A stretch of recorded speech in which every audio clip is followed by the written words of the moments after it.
Council is called to order. The provisional agenda for this meeting is peace consolidation in West Africa.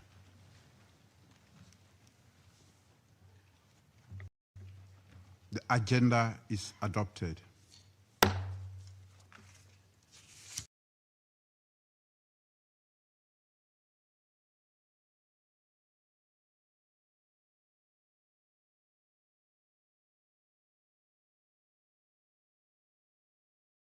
Ghana, Mali, and Senegal to participate in this meeting. It is so decided.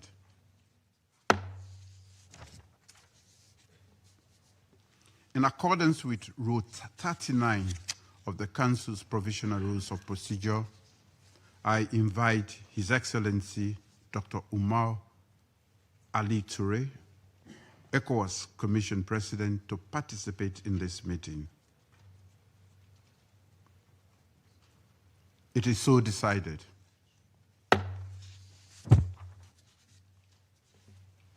The Security Council will now begin its consideration of item 2 of the agenda.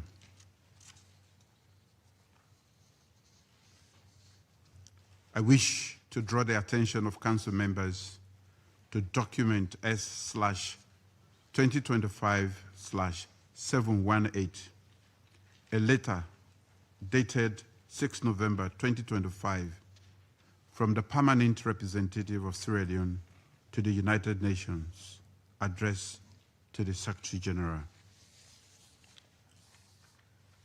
I warmly welcome the Secretary General, His Excellency, Mr. Antonio Guterres, to give him, and I give him the floor.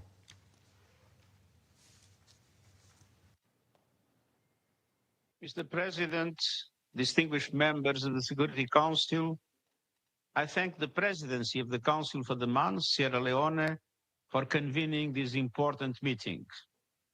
And I thank His Excellency President Julius Maada for his leadership and tireless commitment to regional peace and stability.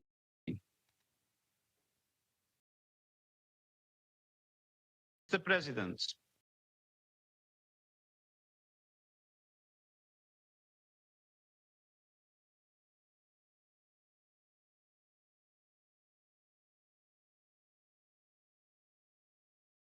since September, the Janim, Jama'at Nusrat al-Islam wal-Muslimin has disrupted full supplies along key corridors into Bamako.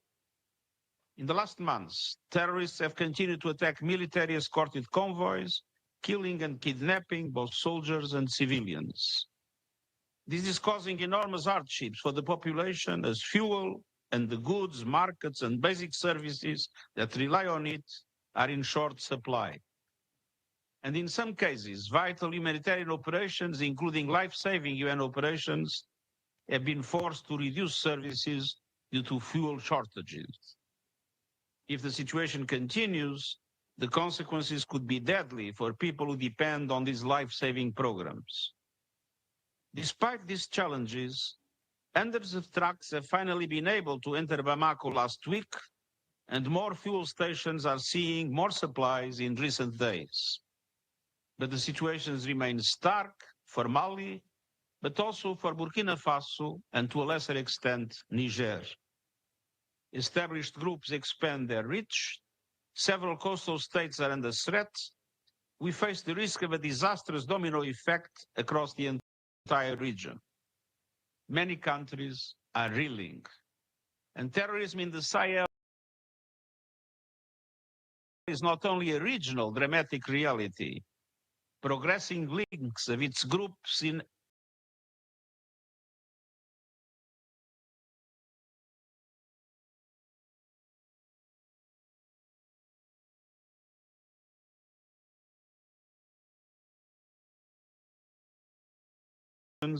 and the disastrous effects of climate change. Against this fragile backdrop, armed groups and terrorist networks continue to exert pressure on government forces. from Jenin to the Islamic State in the Greater Sahara, which continue to grow and expand their reach, to Islamic State West Africa province, Boko Haram and Lakurawa, which remain active across the Lake Chad Basin, particularly in parts of Nigeria and Niger. According to the Global Terrorism Index, 5 of the 10 countries most affected by terrorism are in the Sahel. And the Sahel accounts for 19% of global terrorist attacks and over half of global terrorism-related casualties. This violence and instability are unleashing massive suffering. According to UNHCR, about 4 million people are now displaced across Burkina Faso, Mali, Niger, and neighboring countries. And 14,800 schools have closed across the Sahel, along with over 900 health facilities, leaving millions without critical care. Mr. President, I see 3 areas of urgent action. First, this regional crisis demands a regional response, one that is unified, coherent, and consensus-based. With countries leaving ECOWAS, now is the time for dialogue and collaboration among all countries to strengthen the security and political cooperation architecture in the region. This means bridging the communication, coordination, and trust gaps between ECOWAS and the Alliance of Sahel States with the support of the African Union and the United Nations. It means restructuring the Accra Initiative and strengthening the multinational joint task force, which remains the only functioning platform for cooperation on regional security in the Lake Chad. It means confidence building with regional neighbors like Mauritania and Algeria to address the security threats in a coordinated way. It means this council supporting all efforts to rebuild trust and strengthen international and regional security cooperation, including among ECOWAS, the IAS, and other key countries. And it means collaborating through the Global Counter-Terrorism Compact and the ECOWAS counter-terrorism strategy to share intelligence, strengthen financial tracking, and disrupt the financing and criminality that fund terrorism. I am aware of the serious political differences that exist in the region, but it is absolutely essential that despite these differences, we build a platform of cooperation among intelligence and security services of the countries of ECOWAS, the IS, Mauritania, Chad, and Algeria to allow for coordinated action against terrorism. We must also confront a stark fact: the lack of dedicated financial resources to coordinate an appropriate regional response. I recall with deep regret the lack of consensus as far back as 2017 on providing predictable and sustainable financing for the G5 Sahel initiative, namely through the UN-assessed contributions. In hindsight, this has proven to be a strategic error with clear and dramatic consequences not only for the Sahel, but for the region and international peace and security. We cannot afford to make the same mistakes again. Mr. President, second, humanitarian needs must be met. I call on member states to maintain strong financial support for humanitarian response plans in the region. The 6 humanitarian appeals in the Sahel and Lake Chad Basin for 2025, which require a combined $4.9 billion, remain severely underfunded. So far, less than 1/4 of this has been raised, and only about half of what was available at this time last year. The humanitarian response plan for Mali, in particular, is only 16% fulfilled, among the lowest coverage rates worldwide. The world needs to stand in full solidarity with the people of this region who are enduring a desperate level of hardship and suffering. Predictable, timely, and flexible funding is vital to sustain hope and enable rapid recovery for the region and the people who call it home. Excellencies, Troisièmement, nous avons besoin. Thirdly, we need a coherent development strategy which addresses the factors that give rise to terrorism. Terrorists thrive where the social contract is broken, when families are plunged into poverty and young people don't have employment, don't go to school. That's where extremism gains ground. When governance is reduced, when governments don't work, when public services deteriorate, human rights are not respected, communities are marginalized, citizens don't have any faith in their institutions, it's then that the terrorists benefit from these feelings. To repair this situation, to invest in a broad and fair development, and to transform despair into positive prospects, that is our best bastion against radicalization. That implies effective solidarity on the part of the international community in order to help countries to fight hunger and poverty, to invest in health systems and inclusive sustainable development and in climate adaptation, and to strengthen social protection and essential services. That means strengthening economic opportunities and resilience, to work with the private sector to create employment and the means of subsistence in the long term so that people can look to the future with hope rather than fear.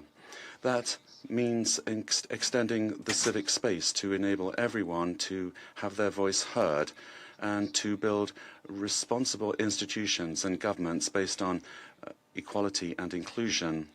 This also means establishing effective judicial systems based on the rule of law and defending human rights. Mr. President, as we attempt to respond to the crisis in the Sahel, the United Nations is determined to work with countries of the region through my special representative for West Africa and the Sahel, Mr. Leonardo Santos-Simon, as well as through the global Counter-Terrorism Compact headed by the Counter-Terrorism Office. Thanks to coordinated efforts and firm political will and the support of member states in this council, we can provide security and stability and good prospects that people of Africa and West Africa and the Sahel need and that they so much deserve. I thank you. I thank the Secretary General for his briefing. I now give the floor to His Excellency Dr. Omar Alieu Toure.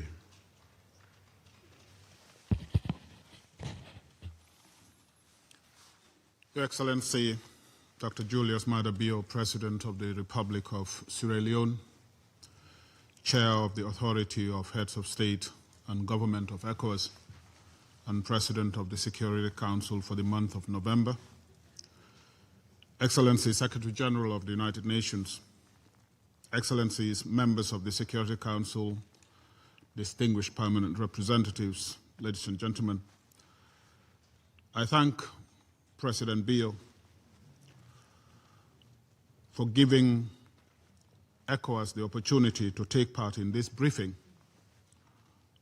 on the theme Peace Consolidation in West Africa, enhancing regional counter-terrorism cooperation in West Africa and the Sahel.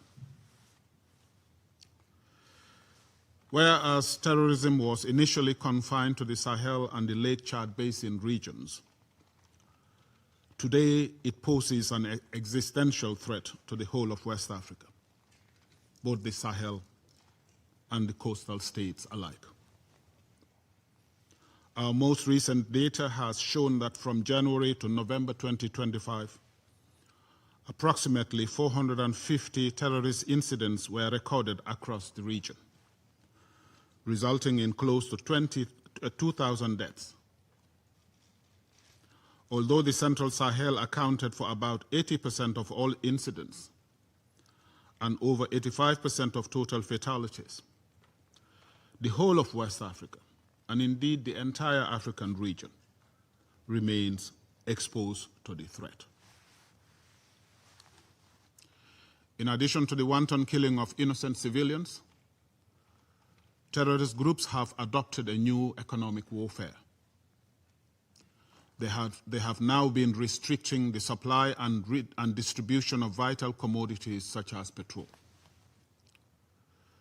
This restriction disrupts regional trade, slows down economic activities, and inflicts serious hardship on the populations. It is in recognition that no one can fight terrorism alone that underpins counter-terrorism efforts in the region, especially the drive to accelerate the operationalization and the deployment of ECOWAS's standby force. It is in this context that ECOWAS Ministers of Defense and Finance met recently to agree on the activation of the standby force. The plan is to start with a brigade of 1,650 strong personnel and increase it to 5,000 gradually. The ministers also agreed on funding mechanism that will consist essentially of own resources as well as support from partners and the United Nations under Resolution 2719. In this regard, ECOWAS strongly calls for flexibility and strong commitment to ensuring the smooth and effective implementation of Resolution 2719. This is the only way to guarantee that African peace missions, generally known for their rapid deployment capability, are sustained and will not transition and become UN missions, as we have been saying. Besides region-wide efforts, we have seen several other initiatives such as the Accra Initiative, Nouakchott Process, MNJTF. Some of these initiatives, such as MNJTF, have achieved important results. However, what we have recognized is that several other initiatives and the proliferation of several other initiatives has resulted in multiplicity and fragmentation of efforts. It has also caused problem of coordination, inclusion, and ownership. Our proposal is to have ECOWAS coordinate the various initiatives and use them as operational frameworks. This will streamline efforts, build. Therefore, I would like to call on members of this Council, and indeed the international community as a whole, to help us build trust. No amount of money, no amount of equipment will help us overcome terrorism if we don't collaborate and build synergy. This can be built only if we build trust. Our current differences should not be exploited. They should be bridged. This is what ECOWAS is trying to do by staying engaged with our brothers and sisters from the Alliance of Sahelian States. It is in this context that ECOWAS and the AES countries have agreed to maintain the status quo with respect to trade and free movement of people in the region, pending the conclusion of a new agreement. The three countries have also indicated their intention to remain as members of some of ECOWAS's agencies, notably the JABA and the ECOWAS Bank for Investment and Development. Membership in JABA is particularly important because collaboration on counter-terrorism must include measures to cut funding to terrorist groups, whose resource mobilization schemes include illicit resource extractions, kidnapping for ransom, theft and trafficking, funds from support networks and money laundering, use of cash and informal transfer systems, use of emerging channels such as cryptocurrencies, mobile money, and online fraud schemes. Together and within the framework of JABA, The West African states have broadened their counter-terrorism efforts to include measures that seek to cut off funding to terrorist organizations. These include building regulatory frameworks in line with FATF's 40 recommendations, regional coordination and experience sharing, integration and adoption of global efforts, as well as operational support to bolster enforcement.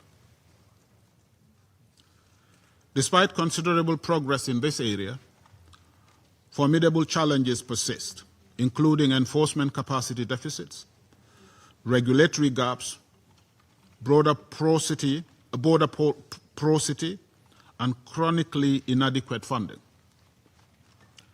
The extraordinarily low rate of terrorist financing prosecutions indicates that financiers continue operating with substantial impunity despite improved frameworks. Excellency, to conclude, allow me to reiterate ECOWAS leaders' commitment to strengthening counterterrorism initiatives that consist of both kinetic and non-kinetic approaches. These initiatives must be underpinned by broader collaboration among all stakeholders. We must build trust to optimize collaboration and results, not only in kinetic operations, but also in non-kinetic efforts such as cutting off the source of financing for terrorist groups. Because terrorism threatens all of us, regional efforts require the support of the United Nations and all partners.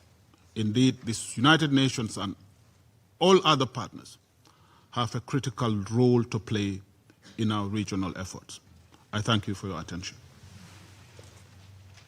I thank His Excellency Dr. Toure for his briefing. I shall now make a statement in my capacity as the President of the Republic of Sierra Leone.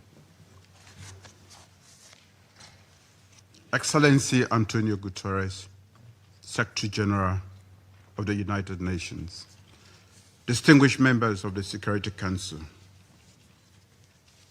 I address this Council today with a profound sense of urgency and hopefully shared alarm. Sierra Leone convened this briefing not just to discuss a regional crisis, but to defend a principle that maintaining international peace and security is a collective responsibility. That Africa's peace is not a favor to be granted, but a foundation of global stability. We, however, meet at a time in which silence has fallen, deafening silence has fallen over a region in anguish. During the high-level week of the 80th United Nations General Assembly, the world spoke on many priorities, yet very little was said of the escalating insecurity in the Sahel and parts of West Africa. That silence must now be broken. Despite the courage and commitment of member states in the region, the threat of terrorism and violent extremism continues to outpace our collective response. Today's discussion is therefore not about the Sahel alone. It is about our shared future. The credibility of multilateralism and the soul of international peace and security. I thank the Secretary General and Dr. Aliou Toure, President of ECOWAS Commission, for their insightful briefings and steadfast leadership. I also warmly welcome the representatives of Burkina Faso, Mali, and Niger. Your presence reflects courage, commitment, and the will to engage, and we must seize this opportunity for renewed partnership. Excellencies, in recent weeks, I had frank and forward-looking discussions with the Secretary General, particularly on the situation in Mali. I'm encouraged by his personal commitment and by the UN's continued support for our region's security, humanitarian, and development challenges. Yet, the picture before us is stark. What began as a localized threat has metastasized into the epicenter of global terrorism.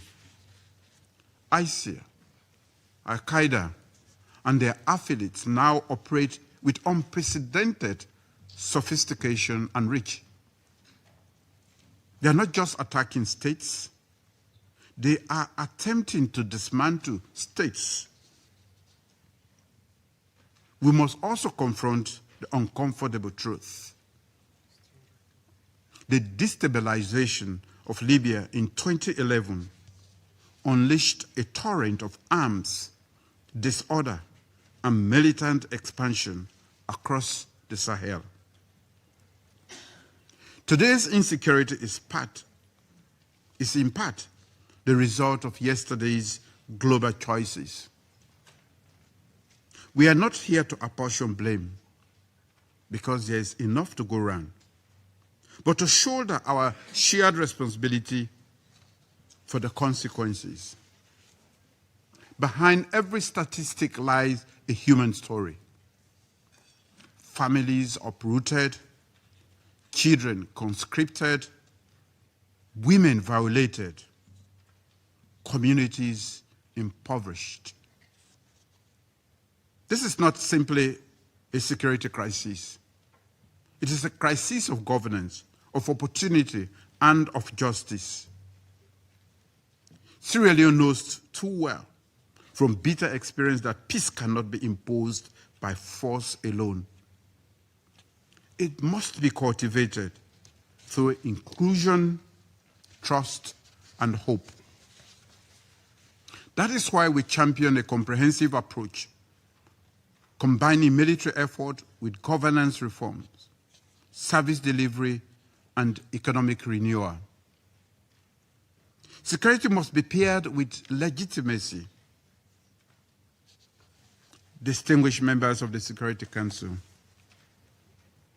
I speak today not only as President of Sierra Leone, but as Chair of the ECOWAS Authority of Heads of State and Government, representing over 424 million citizens bound by history, culture, and destiny. ECOWAS was not born out of convenience, but conviction. The conviction that our peace, prosperity, and progress must be shared or not at all. In this defining moment, we must reimagine ECOWAS not just as a regional bloc, but as a community of courage, the moral compass, and establishing the force of Africa. Our region has stood shoulder to shoulder with the United Nations in some of the greatest tests, brokering peace in Liberia and Sierra Leone, leading health emergency responses, and supporting democratic transitions. Yet today that trust is being tested. The absence of a credible, coordinated international response has left our people asking, does global solidarity still hold meaning? The Charter of the United Nations obliges us to act in the face of threats to peace. Terrorism in the Sahel is such a threat. And as we all know, when Africa's peace is threatened, the world cannot remain safe. If Africa burns, the world will feel the heat. Excellencies, I would like to present 3 clear messages to this Council and to the international community. The first is on democratic governance and regional unity. Sierra Leone and ECOWAS remain steadfast in defending democratic norms, constitutional order, and the rule of law. We have maintained a principled stance of zero tolerance for unconstitutional changes of government. But principle must work with pragmatism. We must engage directly with affected states, rebuild trust, and support nationally owned transition processes. The peoples of Burkina Faso, Mali, and Niger are our neighbors and kin. We share geography and destiny. ECOWAS has kept its doors open, therefore, preserving dialogue, people-to-people ties, and technical cooperation. We will continue to do so until full reintegration is possible. Political transitions must never obstruct cooperation on shared security. The second point is on the fight against terrorism and violent extremism. The time for declarations has passed. This is a moment for bold and coordinated action. More than half of all terrorism-related deaths worldwide now occur in our region. If we fail to act decisively, the Sahel could become a permanent sanctuary for extremist enclaves, just hours away from major global cities. These groups, aided by criminal networks and sophisticated weaponry, often outgun national forces and exploit porous borders. Intelligence sharing, air mobility, logistics, and surveillance support are not optional. They are essential tools for protection and hope. The third point is on regional security coordination. ECOWAS has already taken decisive steps, including initiating the activation of the standby force. Sierra Leone has agreed to host ECOWAS logistics depot in Longue, an operational hub for peace support and counter-terrorism operations. However, no regional force can succeed in isolation. Security Council Resolution 2719 opened the door for predictable and sustainable UN support to African Union-led peace support operations. That door must now be walked through. We therefore call on the United Nations Secretariat and the African Union to work with ECOWAS in implementing Resolution 2719 to establish the mandate, secure the funding, and deploy the assets required. The credibility of United Nations collective security framework depends on timely action. Excellencies, we acknowledge that the Council has provided a strong normative framework through resolutions 1473, 2178, 2370, 2482, and 2719. To move from mandate to means, Sierra Leone, as chair of ECOWAS, proposes an ECOWAS UN-AU Compact for Peace and Resilience in the Sahel. This is a coordinated mechanism to align security, governance, and humanitarian action. This compact would ensure predictable finance, coherent operations, and measurable outcomes across the Sahel and wider West Africa. We must also confront the widening trust deficit between ECOWAS and the Alliance of Sahel States, between global partners and between former colonizers and independent states. That gap can divide us, or it can be closed through renewed cooperation. Let us therefore view the AES not as adversary, but as partners, anchored in shared priorities and security imperatives. The AES framework can complement ECOWAS and the African Union, while the United Nations, through UNOWAS and UNOCT, can facilitate joint platforms, fusion centers, and real-time coordination.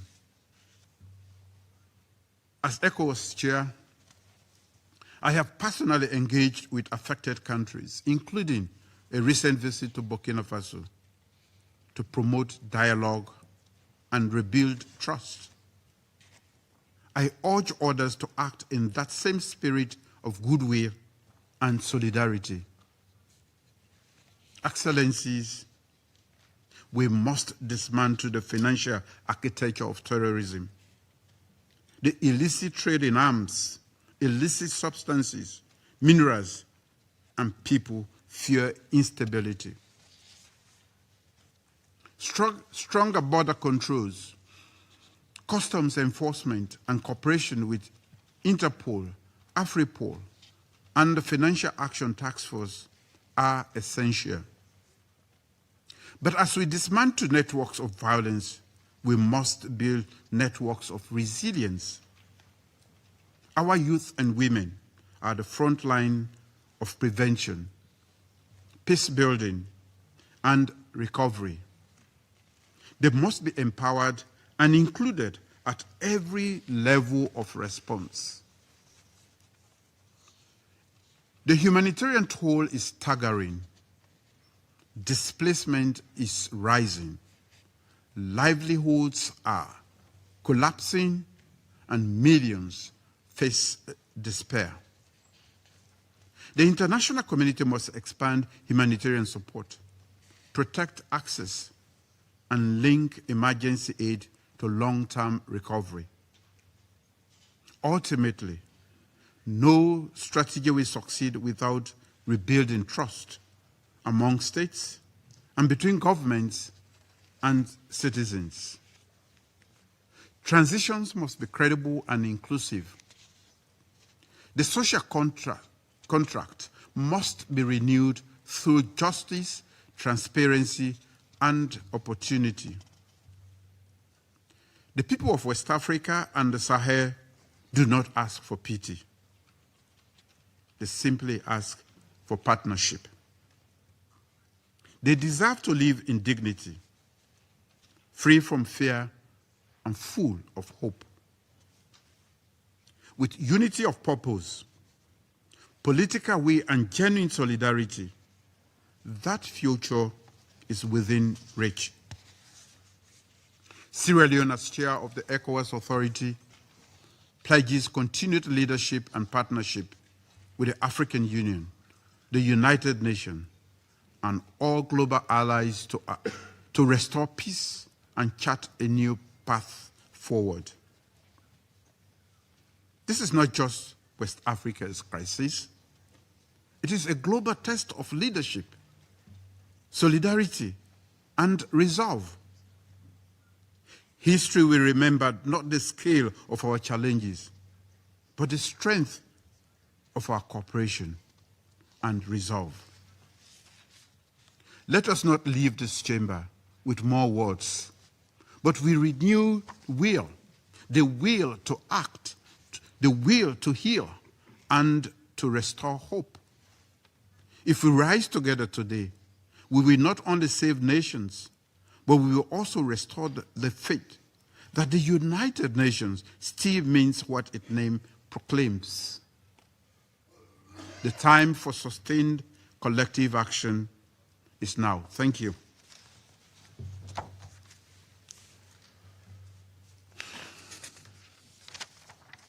I resume my function as President of the Council.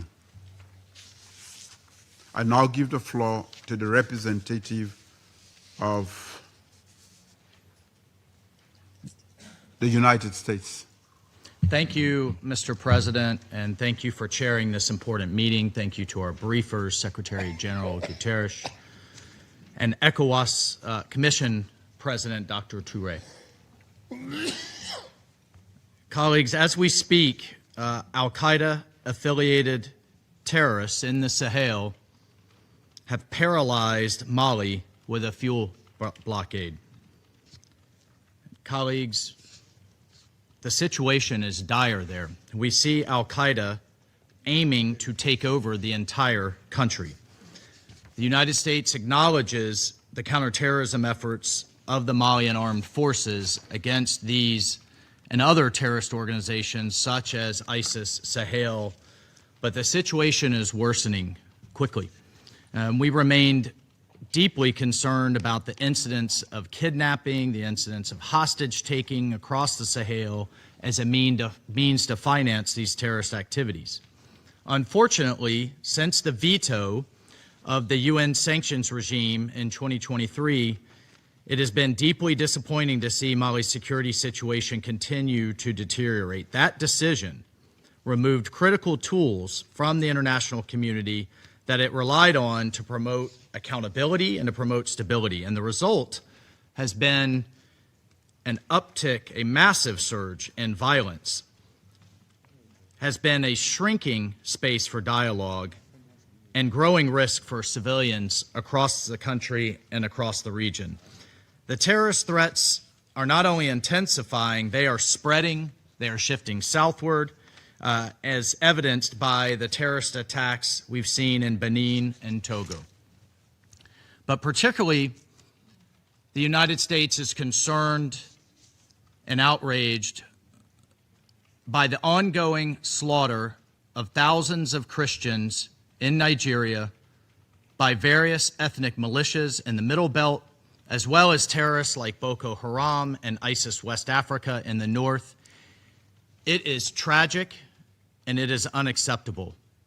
Churches are burning, villages are being razed, thousands are killed, clergy murdered simply for wearing a cross, for being a Christian, for daring to say they worship Jesus as Christ. Just yesterday, 25 little girls were kidnapped from their school and one school official murdered trying to protect them from Maada Comprehensive Girls Secondary School in Kebbi State. Colleagues, this is happening. It's undeniable and it's unacceptable. The United States condemns these attacks in the strongest terms, and it demands accountability. And as President Trump has made clear, we will not stand by while such atrocities are happening in Nigeria. The government of Nigeria must take immediate steps and do more to increase security, respond to early warnings, end impunity, and address the drivers of violence. And colleagues, we need to see African leadership on these matters, and we need to see a coordinated response among all countries in the region. The situation is critical. The United States will continue to work with regional partners to counter these common threats. Thank you, Mr. President. I thank the representative of the United States for the statement. I now give the floor to the representative of China. President, I commend Sierra Leone for taking the initiative to convene this important meeting and welcome you to New York to preside over it. I thank Secretary General Guterres and President Touré for their briefings. I welcome representatives of regional countries to the meeting. President, At present, in West Africa and the Sahel, terrorist and extremist forces and transnational criminal groups are intensifying their collusion and rampant activities, further worsening the security situation. The international community needs to strengthen dialogue and cooperation with regional countries and provide greater support for peace consolidation in the region. I wish to make 3 points. First, it's important to enhance regional countries' own counterterrorism capacity. In the face of an increasingly complex and severe counterterrorism landscape, only by building professional, efficient, and well-equipped security forces can West African countries effectively combat terrorist forces and truly reverse the situation.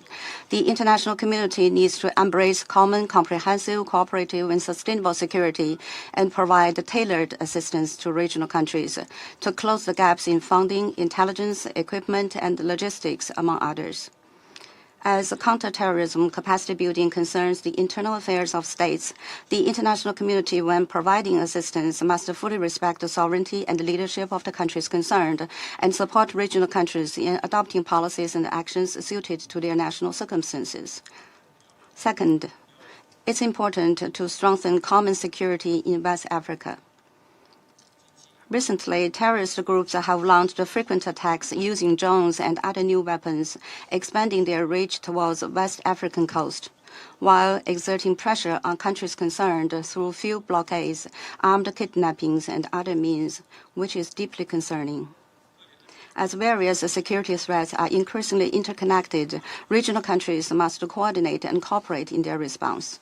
The international community should support regional mechanisms such as ECOWAS, Alliance of Sahel States, and the Multinational Joint Task Force in strengthening collaboration and enhancing coordination in joint military operations, border patrols and controls, and the escort of strategic supplies, so as to strengthen cooperation networks and the synergy of efforts. China supports African solutions to African problems and expects the full operationalization of Security Council Resolution 2719 to provide adequate, predictable, and sustainable funding support for AU-led peace operations. Third, it is important to focus on the sustainable development of regional countries. Some countries in West Africa and the Sahel have weak economic foundations and inadequate social services, which provides a breeding ground for terrorist organizations to spread extremist ideologies and recruit members. To achieve lasting peace and stability in the region, it is essential to address socio-economic challenges and eliminate the root causes of terrorism. The international community should not only focus on short-term support, such as humanitarian assistance, but also on long-term investments in areas such as poverty alleviation, employment, and infrastructure to help regional countries enhance their capacity for sustainable development. Special attention should be paid to the development of youth by providing them with education and vocational skills training, as well as employment and entrepreneurship support, guiding them to play a role in conflict prevention, resolution, and reducing the impact of terrorism on young people. President, China always firmly supports Africa's peace and security and resolutely opposes terrorism in all its forms. For a long time, through platforms such as the Forum on China-Africa Cooperation and China UN Peace and Development Trust Fund, China has supported countries in West Africa and the Sahel in strengthening capacity building and conducting counter-terrorism operations, which have been warmly welcomed by regional countries. Guided by the Global Security Initiative and Global Governance Initiative, China will work with the international community to enhance counter-terrorism cooperation in West Africa and the Sahel and make greater contributions to peace and security in the region and across Africa. Thank you, President. I thank the representative of China for the statement. And now give the floor to the representative of the United Kingdom. Thank you, President Bio, for convening this meeting and for your leadership on this issue. I also thank the Secretary-General and Dr. Touré for briefing us today. Colleagues, the United Kingdom shares the concern that Islamic State and Al-Qaeda affiliates are continuing to expand across West Africa and the Sahel, driving instability and committing deadly attacks against civilians. The fuel blockade in Mali, imposed by Al-Qaeda affiliate JNIM, illustrates the increasingly sophisticated tactics used by these groups. So I'll make 3 points.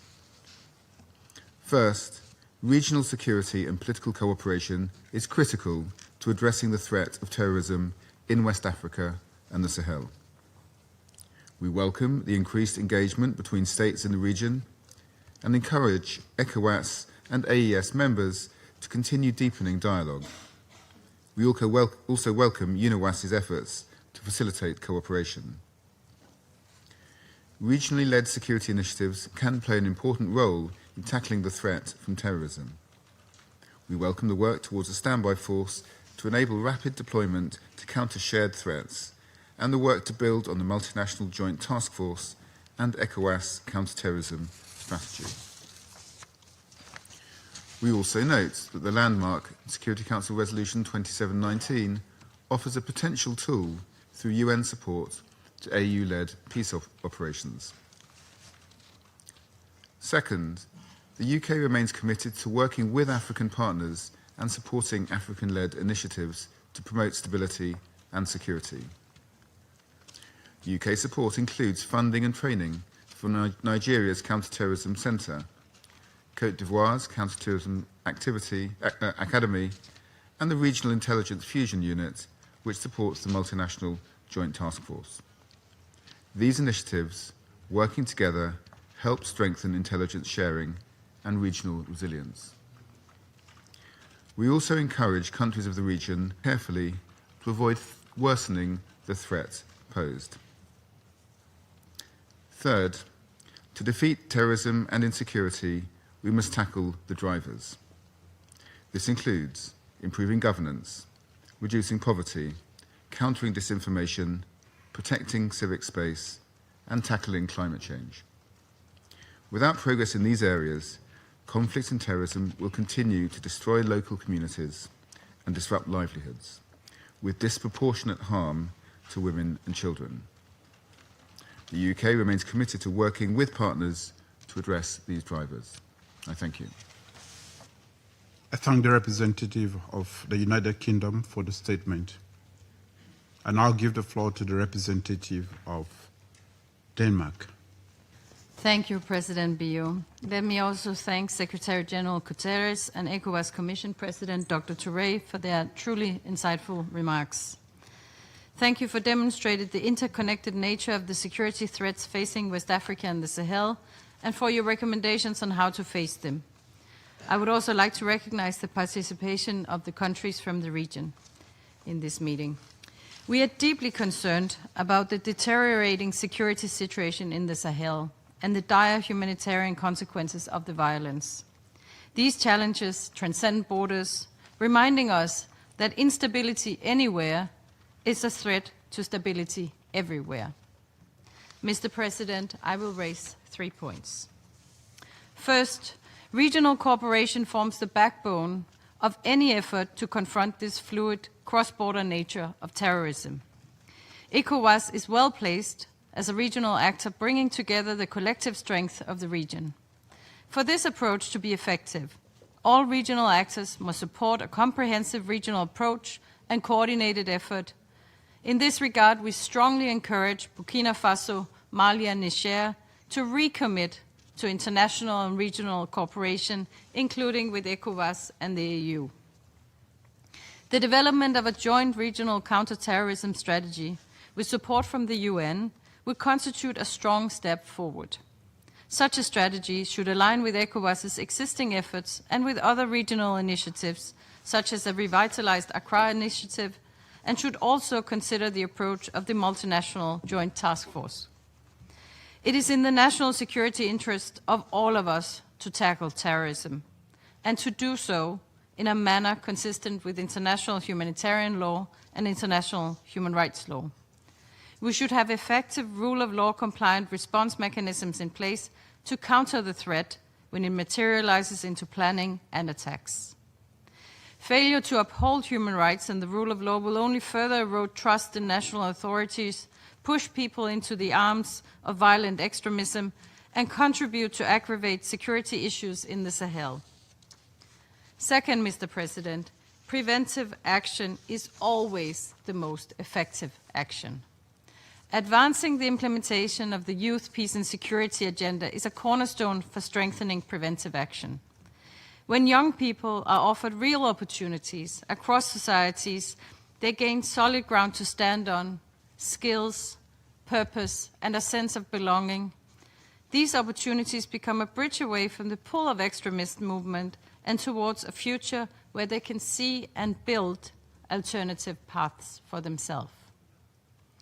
Response to terrorism and violent extremism that rely too narrowly on security measures risk undermining local prevention and peace-building efforts, many of which are led by women and youth. And their voices must be at the center of our responses. Third, Mr. President, the UN also has an important role to play in addressing the multidimensional challenges the region faces. Denmark calls on all countries in the region to collaborate with the UN. Denmark is a firm supporter of Resolution 2719, and we stand ready to consider its future potential relevance should there be appetite in the region, in this Council, and in the EU. UNOWES provides important support to regional dialogue and mediation, as well as efforts to strengthen the women, peace and security agenda and provide assistance to nationally owned prevention initiatives. This work remains critical and requires our collective support.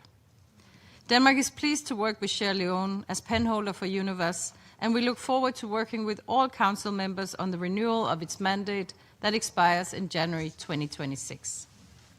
In conclusion, Mr. President, we believe we need to invest in both protection and prevention in order to counter the spread of terrorism from the Sahel to the coastal states of West Africa and to the wider region. A critical first step is to ensure political commitment to regional and international cooperation from all actors. Denmark is a long-standing partner of the West Africa and Sahel, including in areas of counter-terrorism, peace-building, development cooperation and humanitarian aid. We will continue to cooperate with the region in pursuing collective solutions to shared challenges. I thank you. I thank the representative of Denmark for the statement. And I'll give the floor to the representative of Pakistan. Thank you, Mr. President. We thank Sierra Leone for organizing this important briefing and for your leadership in keeping the Council's attention focused on the evolving security dynamics in West Africa and the Sahel. We also thank the Secretary General and Mr. Toure for their briefings. We also welcome the participation of the countries of the region, Côte d'Ivoire, Mali, Senegal, Burkina Faso, and Ghana, in today's meeting. We appreciate your statement in particular, Mr. President, that highlights the sense of urgency and shared alarm and underlines the need for bold, collective, and comprehensive action. And we take note that today's discussion gels well with other meetings under your presidency, such as on small arms and the conflict food security nexus.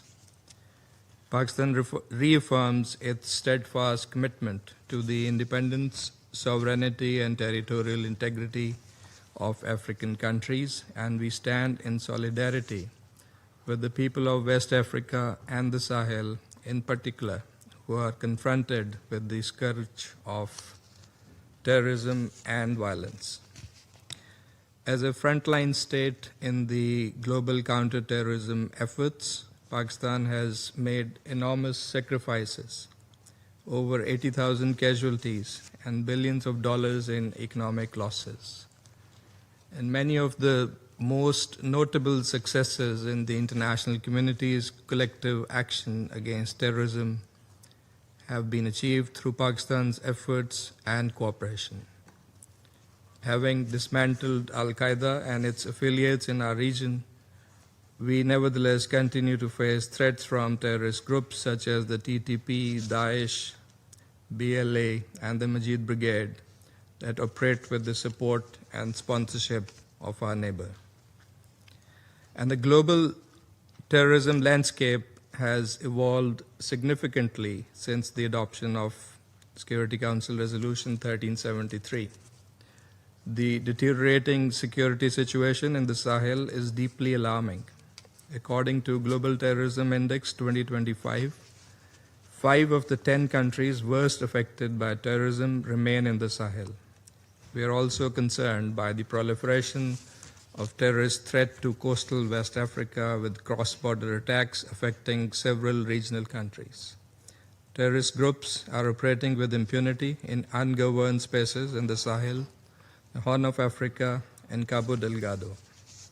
Al-Qaeda, Daesh affiliates like the Islamic State of Greater Sahel and Janim are actively expanding in West Africa and Sahel, exploiting porous borders, weak governance, and illicit trafficking, and sustaining their operations by fomenting instability. At the informal interactive dialogue on this topic, also proposed by Sierra Leone and held during Pakistan's presidency of the Council in July earlier this year, we welcomed steps taken by the AU and African countries to combat terrorism and efforts to implement the UN integrated strategy for the Sahel. I will make a few points here. As a foremost priority, all nations of Sahel and West Africa must rebuild and strengthen mutual trust to restore confidence and solidarity. This was emphasized by you, Mr. President, as well as the President of the ECOWAS Commission. Close collaboration is crucial for mounting an effective and coordinated response to terrorism and extremism through a collective security architecture for combating terrorism and armed groups that operate across international borders. A multidimensional approach is needed to combat terrorism with a combination of kinetic and non-kinetic actions through a comprehensive approach that addresses political grievances, economic deprivation, and social alienation to promote good governance, social cohesion, and economic resilience. Regional cooperation remains the cornerstone of an effective counter-terrorism strategy. Frameworks such as under ECOWAS, the Accra Initiative, the Nouakchott process, and the multinational joint task force must be strengthened and adequately resourced. AU and sub-regional organizations may also explore partnerships with regional organizations such as the Arab League and the OIC. We welcome the establishment of ECOWAS Standby Force and the continuing dialogue between ECOWAS and the Alliance of Sahel States. These initiatives are reflective of African solutions to African problems. Enhanced integration and coordination will be vital, as also underlined by Mr. Toure.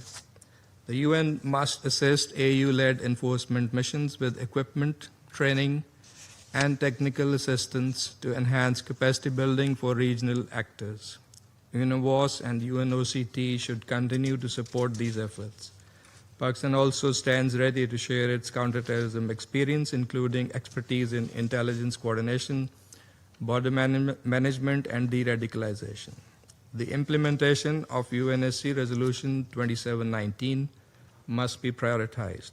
It provides a framework for predictable and sustainable financing for AU-led operations, a long-standing and legitimate demand of our African partners.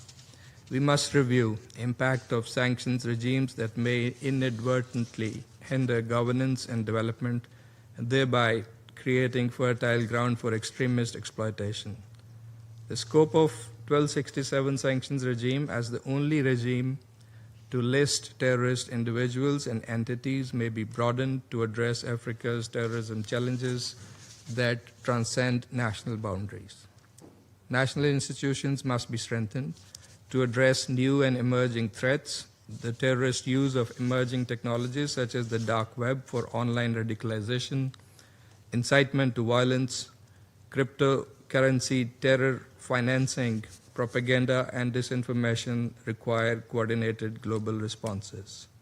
And we must address root causes of terrorism in Africa, including poverty, economic hardships, issues of governance, small arms proliferation, organized crime, illicit economies, drug trafficking, illicit resource exploitation, environmental degradation, and foreign interventions. This requires sustained investment in development, inclusion, and human dignity to empower youth and women, promoting education, creating livelihoods, and fostering trust in state institutions.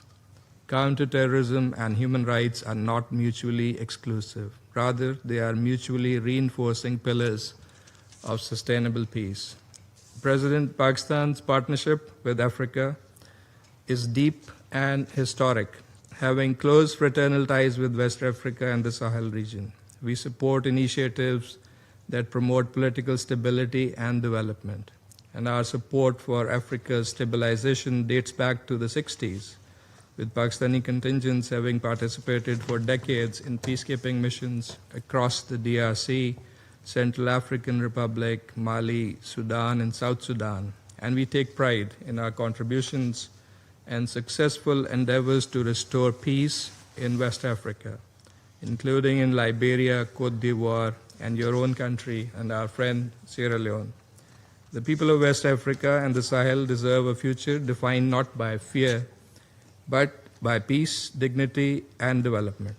Achieving this vision requires sustainable and sustained political will, free choices, and independent decision-making, predictable international support, and collective resolve to address the underlying issues. And Pakistan will continue to play its part in realizing this goal.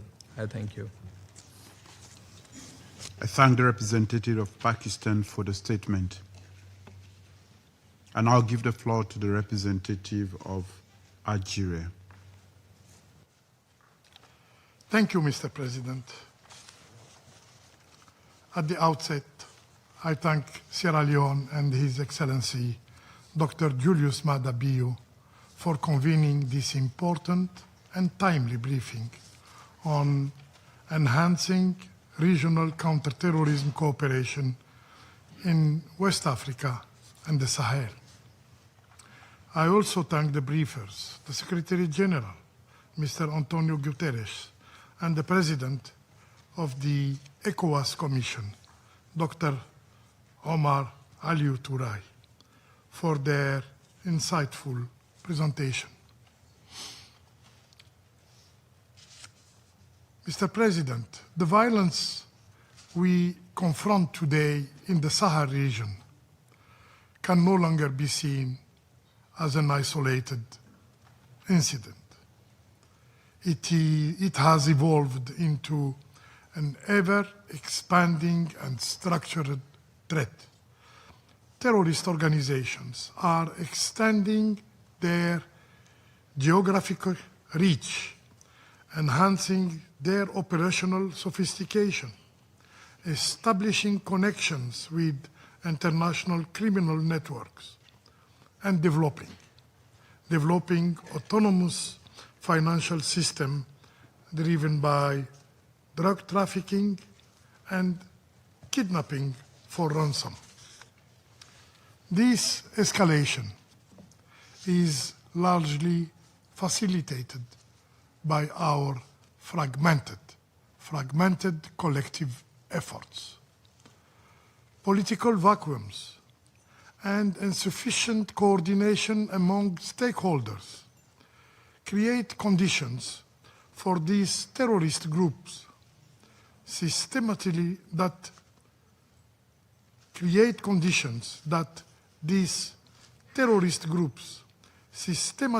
exploit to expand their influence. Mr. President, my country, Algeria, places the fight against terrorism and its financing at the forefront of its national and regional commitment. This stance is rooted in a bitter and a hard-won national experience in the struggle against terrorism. It is also reinforced by Algeria's pivotal leadership in driving and coordinating the African Union's counter-terrorism agenda. It is embodied in the 1999 Algiers Convention, which continues to guide African continental strategies. Finally, it was reaffirmed during our signature event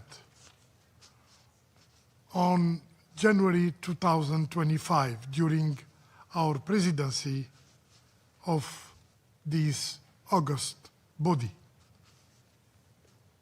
And it has been further consolidated during our 2 years presidency of the Security Council Counter-Terrorism Committee, notably through the adoption of what is now called the Algeria Guideline, the Algeria Guiding Principles on New Financial Technologies. Mr. President, this commitment is crucial in our immediate neighborhood, given our shared borders with the Sahel, one of the regions most affected by terrorism. In our view, a collective response to terrorism impacting the Sahel region and, more broadly, the West African region must consider the following priorities. First, no alternative to regional coordination. Various frameworks and mechanisms exist, providing our states with tools to combine actions, to strengthen capacities, and to address this common threat together, not individually. Not individually.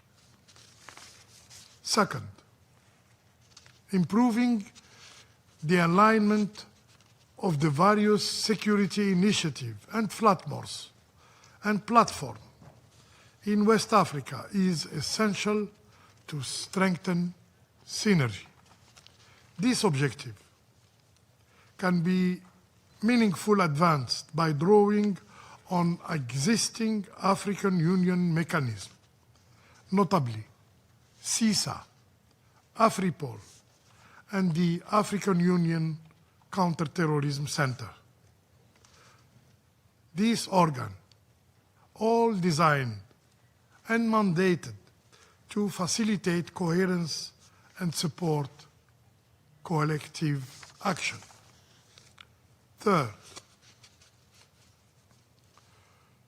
efforts should be united under a common, broad regional strategy supported by all states of the region to ensure effective action and better resource mobilization. Indeed, a shared vision will encourage partners to provide financial and material support to regional initiatives. We are all aware that building trust among political leaders in our region may take time.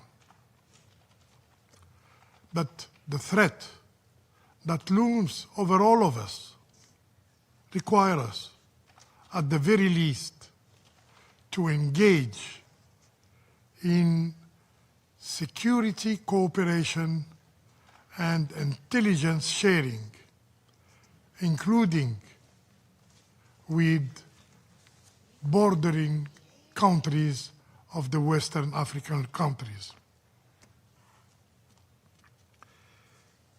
And operational measures such as cross-border cooperation and joint border monitoring must be reinvigorated.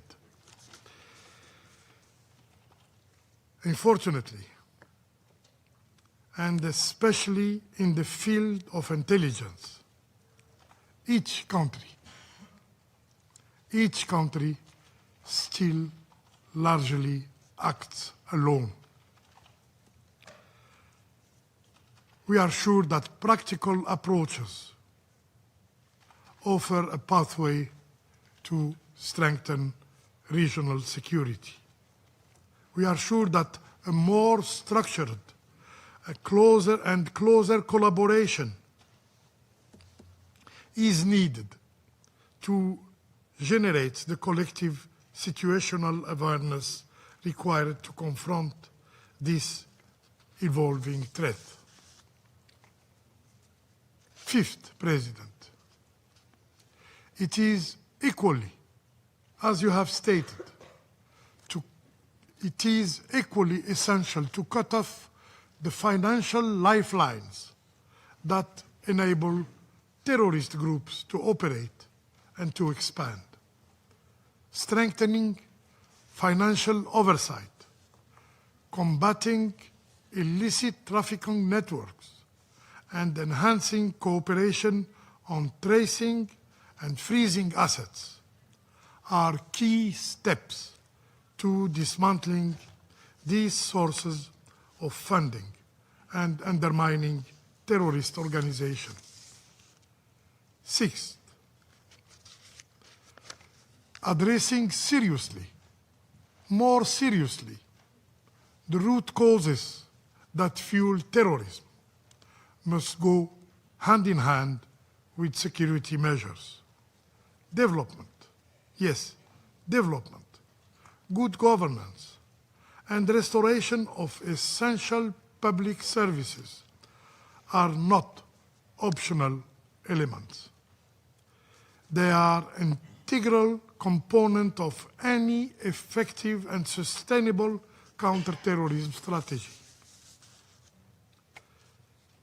To conclude, President, Algeria reaffirm our commitment to sharing our expertise, strengthening partnerships, and actively supporting a broad regional response to terrorism.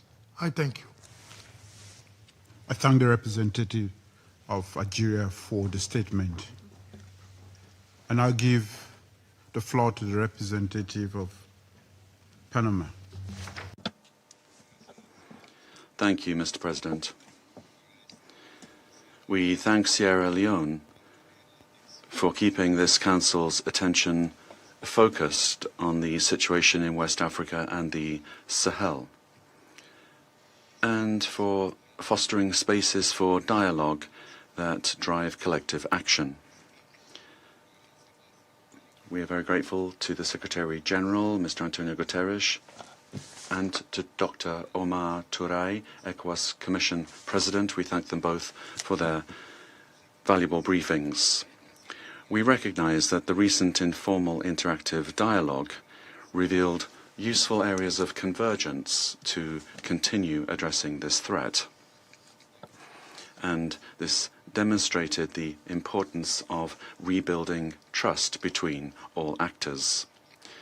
The events in Mali and the Lake Chad Basin reflect the severity of a phenomenon that continues to expand, taking lives, displacing populations, destroying livelihoods, and weakening institutions.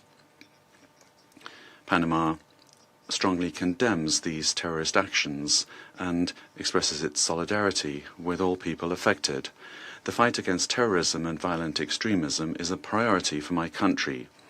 We cannot allow states to fall into the hands of organizations and doctrines that undermine peace, human dignity, and sustainable development. Lasting peace requires a comprehensive approach that combines security, development, and democratic governance. This means strengthening institutions, promoting justice, ensuring education, and generating opportunities that prevent violence and radicalization. The full participation of all sectors of society, women, youth, academia and the private sector is essential for conflict prevention and social reconstruction. The recent interaction between this body and the Peace and Security Council of the African Union demonstrated that only with sustained political will can we reverse the current trend. Mr. President, we must address the root causes of violence, poverty, inequality, climate change, weak institutions, lack of trust, and a lack of socio-economic opportunities.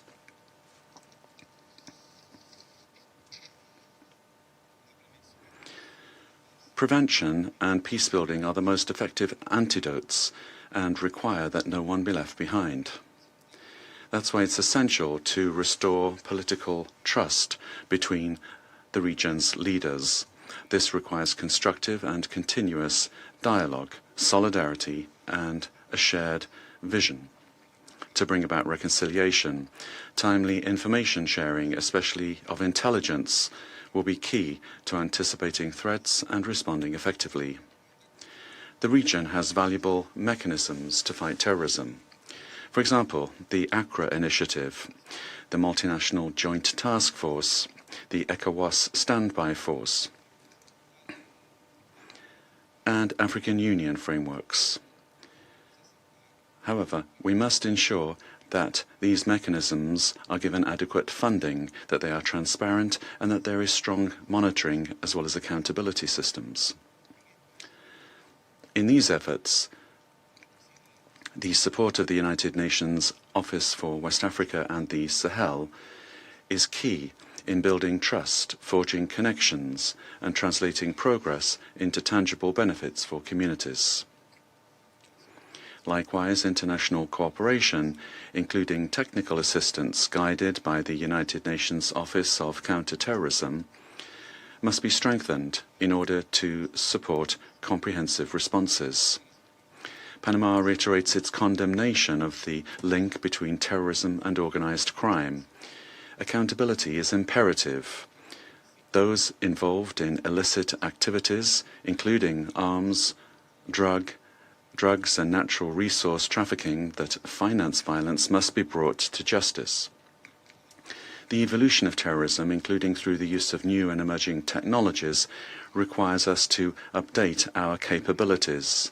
And finally, Panama underscores that all counter-terrorism measures must fully comply with states' international obligations concerning human rights, refugee law, and international humanitarian law.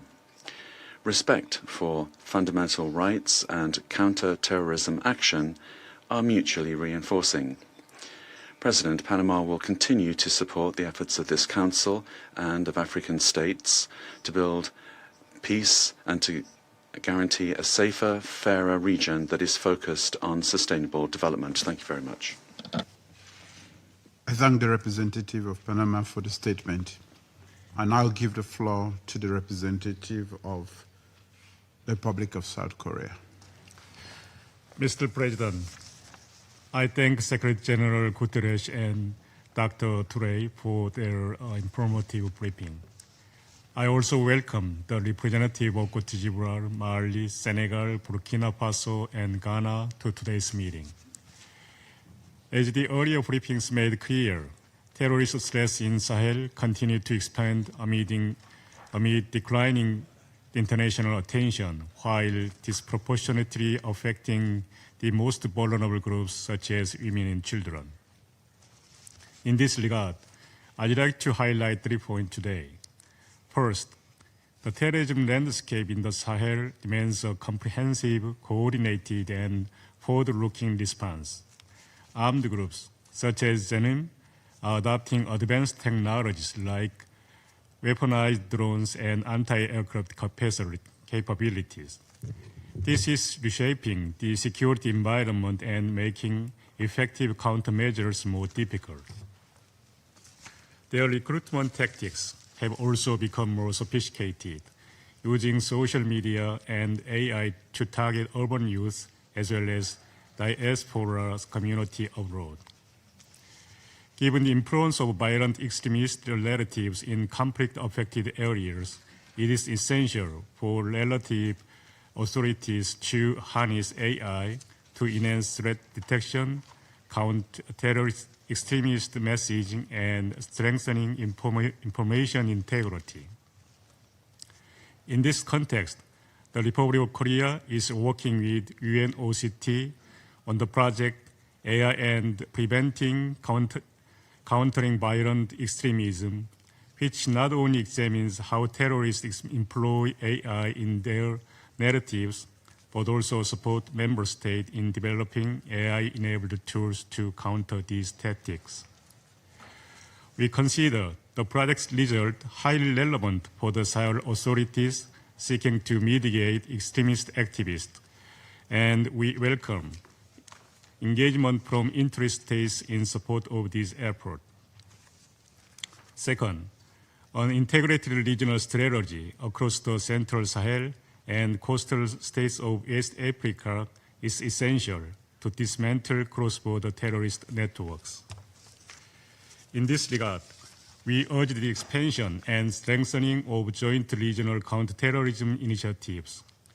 The ACRA initiative, with participation of 7 African states, achieved promising results in this early stage, and we hope to see its revitalization. The MNJTF has also made progress, but the withdrawal of Niger this year has slowed its momentum. We hope that new bridges can be built to facilitate effective transboundary counterterrorism in the Lake Chad Basin. The international community, including Council, must stand ready to support any potential African-led initiative. However, such support is most effective when grounded in strong regional cooperation. Given the weakened regional cooperation following AES withdrawal from ECOWAS, the most important factor in establishing such a framework is to rebuild the trust of the two sides. As both alliances share the goal of countering terrorism, we encourage them to begin with practical achievable steps, such as information sharing and gradually expanding and deepening their cooperation. Third, terrorism in West Africa and Sahel is a multidimensional crisis driven by political, economic, social, and security factors. Extremist groups prey on young people struggled with poverty, unemployment. This is what makes the situation in Bakamu, Mali, especially alarming, where education and economic activity have been crippled by the current Jenin blockade. Climate-induced shocks to agriculture and pastoralism also abet the spread of terrorism. Strengthening governance is equally critical. Weak state authority creates space for cross-border terrorist groups to expand, while corruption and discrimination can fuel local dissatisfaction. Upcoming elections in Guinea-Bissau, Guinea, Benin, and Gambia must therefore serve as the opportunity to reinforce governance and state legitimacy. Mr. President, restoring security, rebuilding peace, and creating resilient foundations take time, but they are indispensable to achieve lasting solutions. It is in this context the Republic of Korea contributed a total of $14 million last year to help address this crisis in West Africa and Sahel. We will continue to support not only urgent humanitarian needs, but also the long-term resilience of the countries in the region. I thank you. I thank the representative of the Republic of South Korea for the statement. I now give the floor to the representative of Greece. Mr. President, thank you for convening this meeting. As you said, it is about time to break the silence. What we heard here today And in this context, I would like to thank the SG and the President of the ECOWAS Commission, Dr. Omar Alieu Touré, for their insightful briefings, clearly demonstrate that the security situation in West Africa and the Sahel is deeply alarming. We cannot stand silent. The region now accounts for over half of global terrorism deaths, while violence linked to jihadist movements has reached unprecedented levels. According to the ECOWAS communiqué, the recent terrorist attacks in the region affecting both Christian and Muslim communities are a stark reminder that terrorism and intercommunal violence recognize no faith or frontier. Affiliates of Al-Qaeda and the Islamic State, including Jenim, ICGS, and ISWAP, continue to exploit governance vacuums, illicit economies, and porous borders.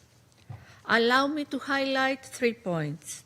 First, the need for strengthened regional cooperation with the support of the international community. Regional ownership supported by international solidarity, remains essential to reversing current trends. The transnational nature of these threats requires well-coordinated responses.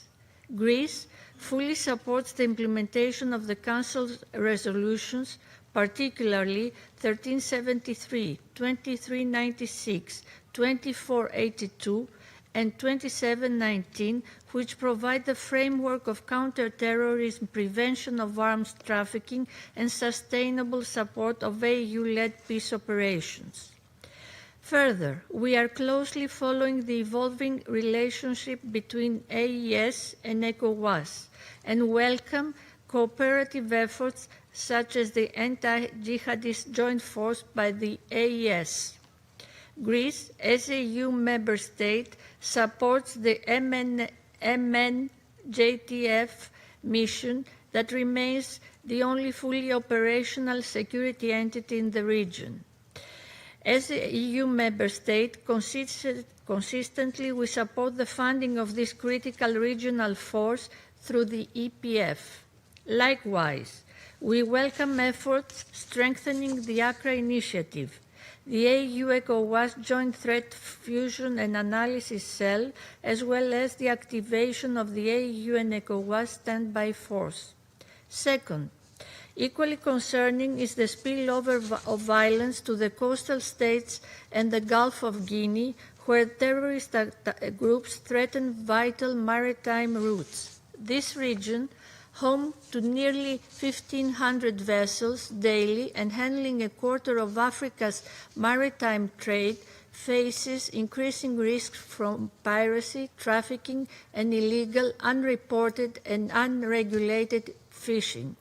The latter costs West African nations up to $11 billion annually. Greece reaffirms its commitment to strengthening coastal security. 72 Greek shipping companies have signed the Gulf of Guinea Declaration on the Suppression of Piracy, while Greek naval personnel participated in exercise Obangame Express 2024 in Ghana alongside African, US, and European partners. These joint exercises strengthen regional readiness and enhance local capacity against maritime threats. Third, on the centrality of human security and inclusion, terrorism and instability inflict a devastating toll on communities, especially on women, girls, and children.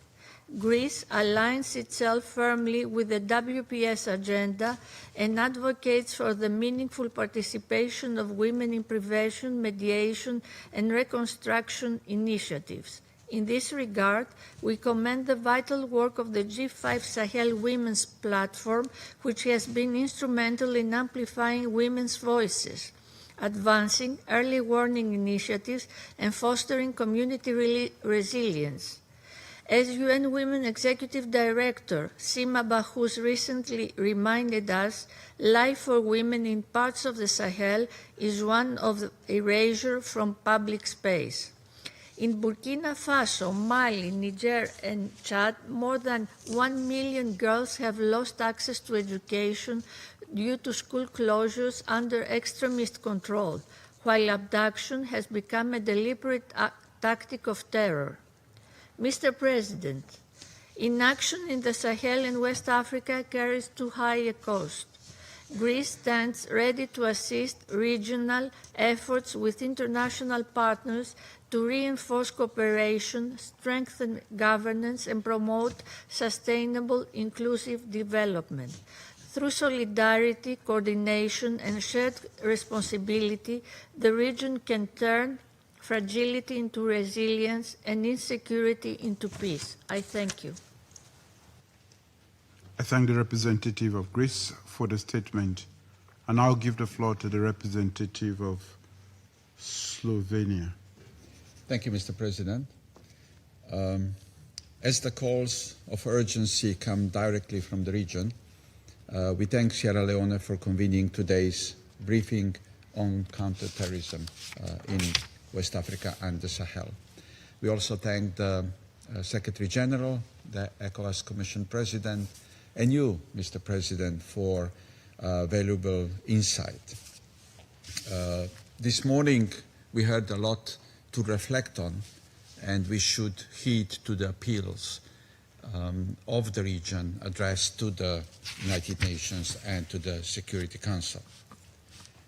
Mr. President, we share everyone's assessment that terrorism remains the gravest security threat facing the region.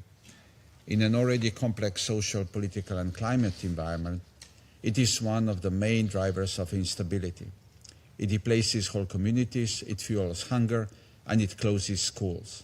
It erodes trust and tears the very fabric of societies. Slovenia condemns in the strongest terms the actions of terrorist and violent extremist groups across the Sahel. The international community, in close partnership with the region, must use every means at our disposal to cut off the financing of terrorism, prevent the links between terrorist groups and organized criminal, and hold the flow of arms and ammunition. Seize the fueling of social, ethnic, and religious divides. Address the root causes and local grievances before they are exploited by violent groups. Prioritize empowerment and employment of youth and full, equal, and meaningful participation of women. Address climate security risks, environmental degradation, and shrinking livelihoods. And invest in community resilience and local peace building, ensuring that development, humanitarian, and peace efforts reinforce each other. All this and more is urgently needed to stop the attacks, to protect civilians, to safeguard women and girls, to bring back children and youth who have been recruited by terrorist groups, back to their classrooms and back to safety. To enable unhindered humanitarian access and to ensure that communities themselves are empowered as partners in prevention. At the same time, Slovenia urges counter-terrorism efforts be grounded in respect for international law, embedding human rights protection in all operations, ensuring strict compliance with international humanitarian law, international refugee law, and international human rights law are not impediments to action, quite the opposite. Justice and accountability are essential to achieving lasting results, and democratic governance and a free civic space form the very foundations of sustainable peace. Finally, Slovenia strongly encourages regional unity and cooperation in countering terrorism and violent extremism. As the Secretary General recently underlined, and I quote, "Trust must be urgently restored and cooperation between countries across the region must be re-established," end of quote. Building trust is indeed emerging as a crucial takeaway from the meeting today. Intelligence sharing, joint early warning systems, and collective prevention efforts form the backbone of regional stability and preventive diplomacy. We support the work of the Accra Initiative, the multinational Joint Task Force, and the prospective ECOWAS Standby Force. The United Nations and this Council have the tools to support these regional efforts. Security Council Resolution 2719 could be helpful in this regard, and Slovenia stands ready to discuss further should the region so wish. I thank you. I thank the representative of Slovenia for the statement. I now give the floor to the representative of the Russian Federation. Mr. President, we welcome your personal participation in the meeting today. We would like to thank the Secretary General and the ECOWAS Commission President Omar Touré for their reports. And we welcome the participation in this meeting on the part of the countries of the region. We are concerned about the development in the Sahel region, which in recent years has become a staging ground for terrorist activity, as well as for geopolitical and economic games played by a certain number of external actors at the expense of, first and foremost, of peaceful local civilians. In recent weeks, the militants of the Group for the Support of Islam and Muslims attempted to impose a fuel blockade on Malian towns. And this example illustrates a shift in the tactics by terrorist groups, clearly supported from outside, including by fairly advanced weapons and technological solutions. Whereas previously they carried out one-off raids and fought larger-scale battles on strategic fronts, they now aim to undermine the economy. Terrorists also actively use intimidation tactics against civilians, and a glaring example here is the recent public execution of popular Malian blogger Marianne Cisse, a young active woman who spoke in support of Mali's national army. Unfortunately, this situation is accompanied by a broad and externally coordinated information campaign aimed at destabilizing this situation in the countries of the Sahel 3 who are friendly to us. Anti-government disinformation and terrorist propaganda and appeals are being widely circulated, and this is then being actively picked up and amplified by American French media. For example, the RFI agency recently published an interview with Mr. Martinez, head of the Center for International Studies, claiming that Mali is, I quote, the most suitable candidate for creating a new center for a caliphate. End of quote. Allegedly due to Bamako's isolation from France and some regional states. On November 14th, a fabricated statement was spread in the media, falsely claiming that Mali's general staff was to introduce mandatory military service starting December 1st for citizens aged 18 to 45. And there are also false narratives are increasing in number about Russia's position.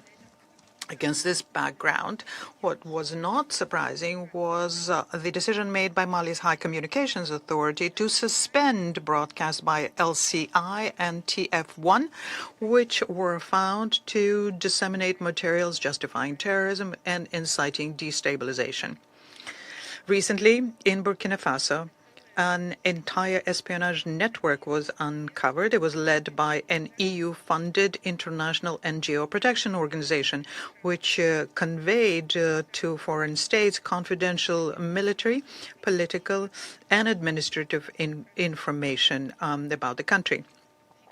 We note that recently, and thanks in part to Russian forces escorting fuel convoys, the situation in Mali seems to be trending towards improving. The number of refueling stations has increased several-fold, and on the 10th of November, school has resumed in Mali schools, which after a 2-week closure. And in the face of increased terrorist threat, an interagency committee to manage crises is working actively and is chaired by the Prime Minister of Mali.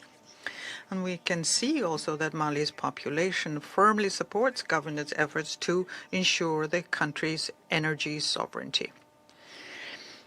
In these current and challenging circumstances, the AES countries continues to strengthen their joint efforts against terrorism. It's important to note here that the current dire situation there is not the fault of these states. It is a direct consequence of the West's destructive intervention in Libya in 2011. Regional countries are fighting terrorist threats and challenges, but need genuine international assistance, the kind that doesn't have a hidden agenda or double standards. For example, in the last month, the Sahel Confederation conducted another round of successful operations in the Liptako-Gurma Triangle, as a result of which a number of leaders of gangs were eliminated. We expect that Mali's and other IAS states' international partners will stop aggravating an already difficult situation and instead will provide decisive support based on the requests and needs of the respective governments. When considering how to combat terrorism in West Africa, we also need to remember the need to counter financial flows to terrorism and stemming the sources of weaponry. Recent analytical materials from the Counter-Terrorism Committee Executive Directorate note that most weapons in the Sahel used by the Islamic State in the Greater Sahel comes from the black market or is being seized during attacks on security forces. Mr. President, when it comes to regional initiatives and the financial frameworks we have under Security Council Resolution 2719, where, well, for their implementation, what is required is painstaking work to overcome existing disagreements so as to restore trust. And clearly understanding of who and what territory fight against terrorism is going to be conducted, and the readiness to bear responsibility and also have the consent of host governments. Otherwise, such efforts will repeat the fate of the G5 Sahel Joint Force. At this stage, AES countries have every reason to be skeptical of such regional initiatives. Lest we forget that it was only 2 years ago when ECOWAS was seriously considering a military intervention to Niger to restore so-called law and order. Countries had harsh economic sanctions imposed against them, and they primarily harmed the peaceful civilians. Membership of the AES states in the African Union remains suspended. Effectively, this excludes them from regional decision-making processes.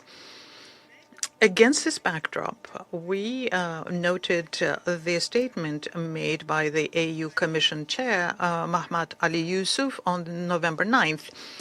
In this statement, he calls for a decisive, coordinated, and consistent international response to terrorism and extremism in the Sahel. It is important to make sure that here we should have genuine African solidarity. Regional counterterrorism initiatives are unthinkable without the consent of the AES governments, also adherence to the UN Charter, and pragmatic assessments of realities on the ground. The Russian Federation supports African countries in their fight against international terrorism and builds cooperation with them on the basis of principles of respect and equality.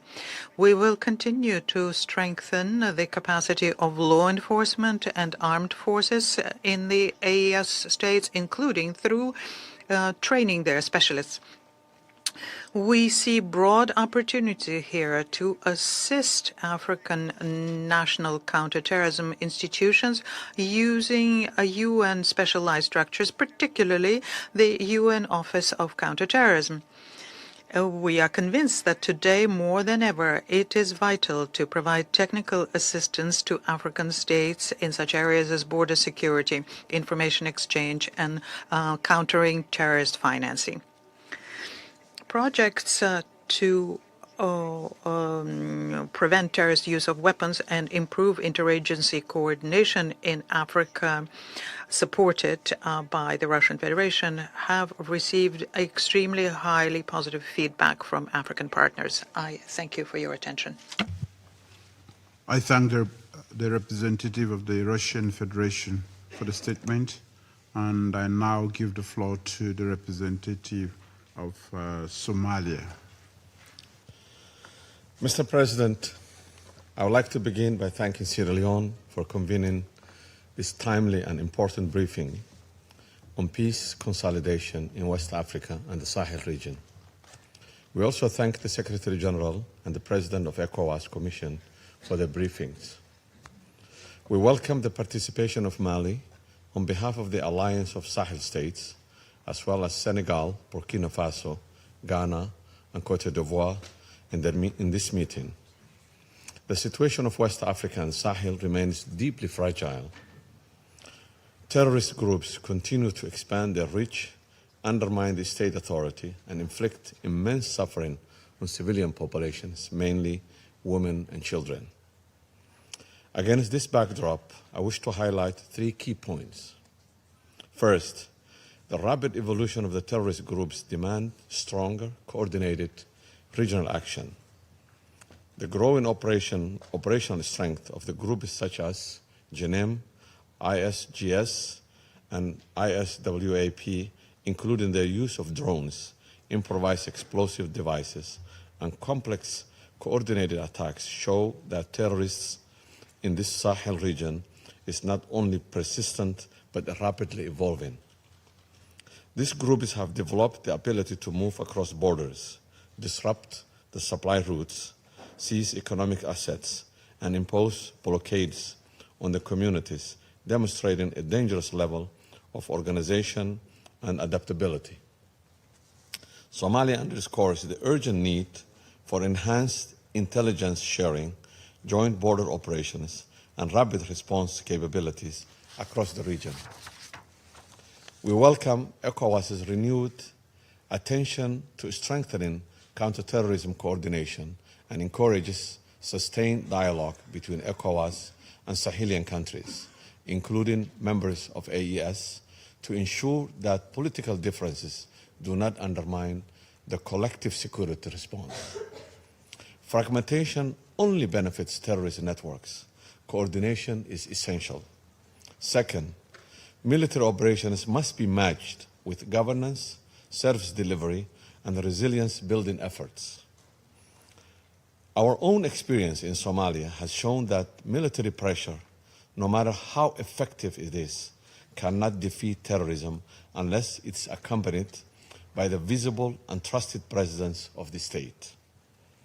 Extremist groups thrive where governance is weak, where citizens lack access to justice and services, and where communities feel abandoned.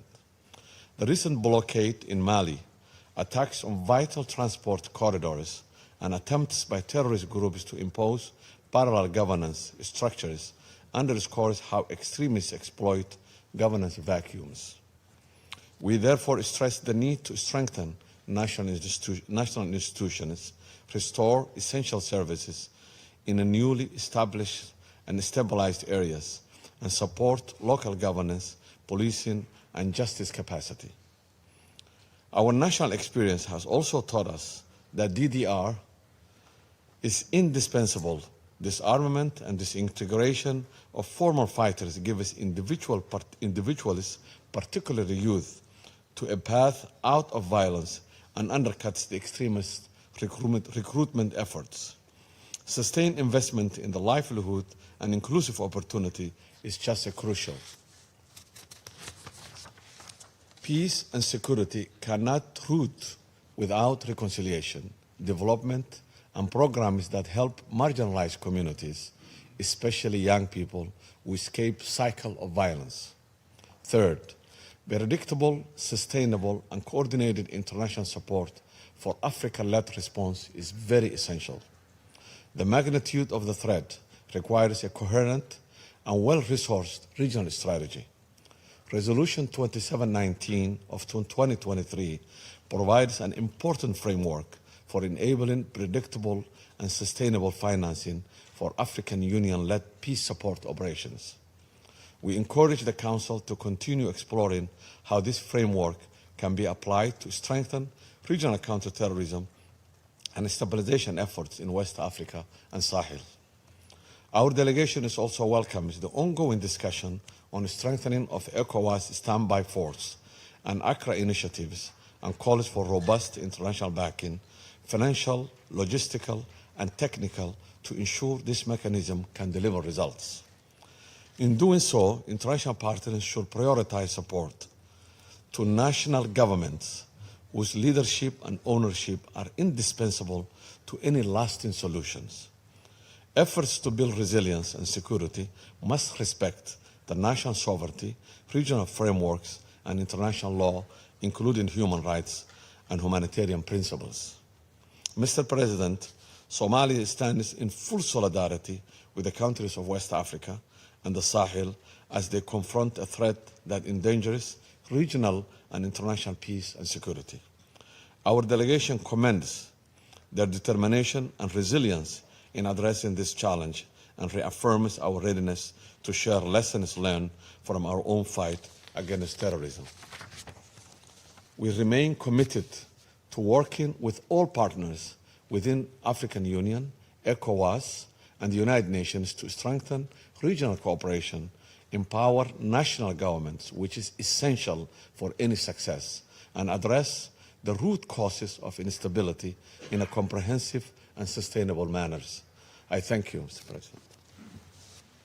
I thank the representative of Somalia for the statement, and now give the floor to the representative of France. Merci, Monsieur le Président. Thank you, Mr. President. I'd like to thank the Secretary General and the President of ECOWAS, Dr. Omar Touré, for their remarks. In your remarks, I think you've not only given us an analysis of the situation, but proposed specific ways forward for this Council. I also thank Sierra Leone for organizing this meeting at a time when the situation in West Africa and the Sahel requires full focus by this Council, and you, Mr. President of the Republic, are making efforts on behalf of ECOWAS to re-establish dialogue and find paths towards de-escalation. And finally, I welcome the participation of countries of the region, Côte d'Ivoire, Mali, Senegal, Burkina Faso, and Ghana, here with us in the meeting. Mr. President, several have said this. The Sahel has become the main epicenter of terrorist violence, accounting alone for more than half of the deaths linked to terrorism recorded worldwide last year. Branches of the main jihadist movements, the Islamic State and Al-Qaeda, are established there, and their advance poses an increasing threat, not just to the states of central Sahel, but also to the Gulf of Guinea, as evidenced by the surging attacks in coastal countries. The security and humanitarian situation has become particularly worrying in Mali, where JNIM declared an energy blockade on Bamako at the beginning of September. We firmly condemn the intolerable violence perpetrated by terrorist groups and the threat that terrorism poses to stability in the region, as well as to international peace and security. This situation calls for a collective response. Over and above the necessary action against terrorist groups, priority must be given to restoring regional dialogue and trust. Several speakers have addressed this. The dismantling, weakening of the regional institutional architecture in recent years has made the region more vulnerable. It's essential to reverse this trend and return to cooperation and information sharing in the face of the growing terrorist threat. France welcomes the efforts that you are undertaking in this regard, Mr. President of the Republic and Chair of ECOWAS. The rapid worsening of the situation in the Sahel reminds us that exclusively military solutions cannot suffice, especially when they are tainted by violence against civilian populations. To be effective, counter-terrorism efforts must follow a comprehensive approach that addresses not just the root causes of the scourge, but also access to funding and arms, ideology. Their crimes cannot go unpunished. we must also fight the root causes and the drivers of recruitment. This approach includes preserving fundamental rights and freedoms, strengthening governance structures and the rule of law, supporting the resilience of the most vulnerable communities, and combating disinformation and the spread of extremist content. Mr. President, the United Nations provides a coherent framework for counter-terrorism, which includes the sanctions adopted by this Council, the analyses and recommendations of the Counter-Terrorism Executive Directorate, and the capacity-building programs conducted by UNOCT. The United Nations also provides cooperation frameworks, such as the one proposed by Resolution 2719. Implementing such a framework requires a shared vision between the Security Council and the African Union, but what is above all required is an agreement within the region on its needs and on the response to be provided to the threat. Mr. President, France will continue to support the relevant United Nations programs and contribute to strengthening African counter-terrorism capacities. My country will continue to work with all partners in the region who wish to do so within a framework that respects international law. France has fought alongside the Sahel armies to fight terrorism in the Sahel, and we are linked to the region by strong human contacts. We will remain alongside you, and we are prepared to support you to face common challenges as we vigilantly respect the rule of law and the sovereignty of your countries. Thank you. For the statement, and then I give the floor to the representative of Guyana. Thank you, Mr. President. Guyana thanks Sierra Leone for organizing today's briefing on enhancing regional counterterrorism cooperation in West Africa and the Sahel, a topic of high priority for the A3+. Thank you, President Bio, for your instructive statement and indeed for all your efforts. We also thank Secretary General Mr. Antonio Guterres and Dr. Omar Aliou Touré, President of the ECOWAS Commission, for the insights and recommendations. Mr. President, the challenges confronting West Africa and the Sahel are a clear demonstration of the interlinkages between peace and development.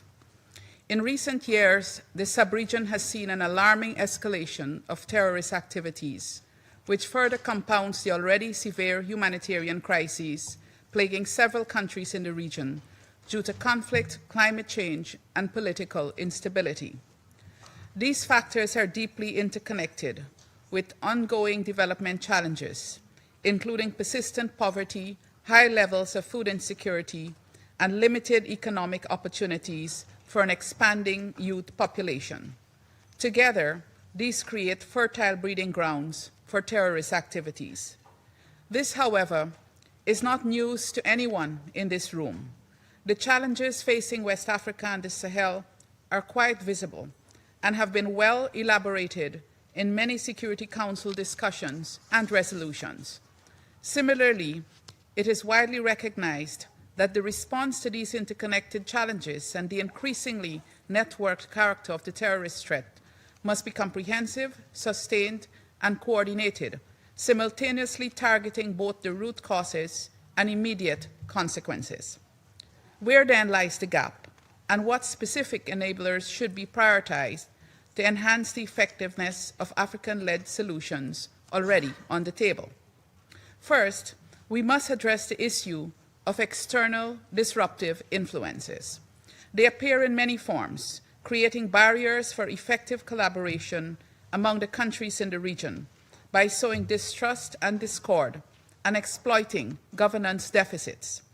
This hinders the development and implementation of unified, resilient mechanisms that could help the region move to more comprehensive strategies that are capable of addressing the interlinked challenges of terrorism, humanitarian crises, and persistent development gaps in a sustainable way. Recognizing and understanding how these external actors perpetuate instability by undermining regional cooperation is essential for developing a comprehensive response to strengthen regional counterterrorism cooperation and promote lasting peace and development in West Africa and the Sahel. As terrorist groups intensify their collaboration with transnational criminal organizations, engaging in the illicit trafficking of weapons, fuel, and minerals to finance their operations, it is imperative that governments also enhance their coordination and cooperation. The African Union has advanced several strategies and initiatives to enhance the effectiveness and coordination of the region's response. Their successful implementation, however, requires regional states, the United Nations, and the wider international community to demonstrate clear unity of purpose in not only countering the immediate challenges, but also the disruptive forces that create vulnerabilities in the governance and security landscape. Second, it is important to take a closer look at gaps in support for key counterterrorism initiatives, including the Accra Initiative and the proposed ECOWAS Standby Force.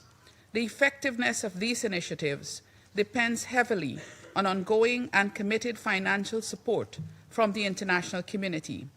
With the Sahel region now recognized as the epicenter of global terrorism, these mechanisms continue to offer an important pathway to strengthen collective security in West Africa and the Sahel. Ensuring that they are fully operationalized and effective, however, requires strengthened coordination and cooperation with the United Nations and wider international community through increased investments in capacity building, improved cross-border intelligence sharing, and enhanced sustainable financing. Moreover, as highlighted during the launch of the key takeaways from the 2025 Challenges Forum earlier this month, there must be stronger partnerships between the United Nations, the African Union, and sub-regional organizations, where each has a clearly defined role anchored in its comparative advantages and based on shared legitimacy, burden sharing, and mutual accountability. Recognizing that terrorism and transnational organized crime respect no borders, and that the operationalization of Resolution 2719 in support of AU-led peace operations corresponds to the shared responsibility of the international community to support sustainable peace and security in the region, the Security Council must work in concert with the other organs of the United Nations to enhance collaboration and partnerships with the region and reinforce the principle that regional stability in Africa benefits all. This also requires integrating military responses with robust governance, development, and human rights approaches in a manner that aligns the response with national and regional priorities. Within this framework, it is essential to ensure women's full, equal, meaningful, and safe participation in peace and security efforts, and adequate funding toward this end. We also support the deployment of women protection advisors to UNOWAS. Finally, Mr. President, terrorism does not have a permanent region of choice. We have seen the shifts over time, including the recent shift from the Middle East to Africa. As such, while West Africa and the Sahel is currently bearing the brunt of this scourge, if it is not addressed, it could easily spread to other parts of the globe or return to areas previously affected. As you rightly reminded, Mr. President, this is just not a West African crisis. It is therefore in the interest of the entire international community to support all efforts that promote coordinated, effective, and well-resourced regional counterterrorism initiatives. We firmly believe that enhancing regional ownership is vital, and this must be achieved through robust and well-aligned international support that respects and reinforces the priorities established by the African Union and sub-regional organizations. The members of the Security Council must play an active role in supporting these initiatives by consistently prioritizing the interests and well-being of the people of West Africa and the Sahel. All must resist the temptation to view the region merely as an arena for zero-sum competition, and instead ensure that international contributions are harmonized to support lasting peace, security, and development. I thank you. I thank the representative of Guyana for the statement. I now give the floor to the representative of La Côte d'Ivoire. Merci, Monsieur. Thank you, Mr. President.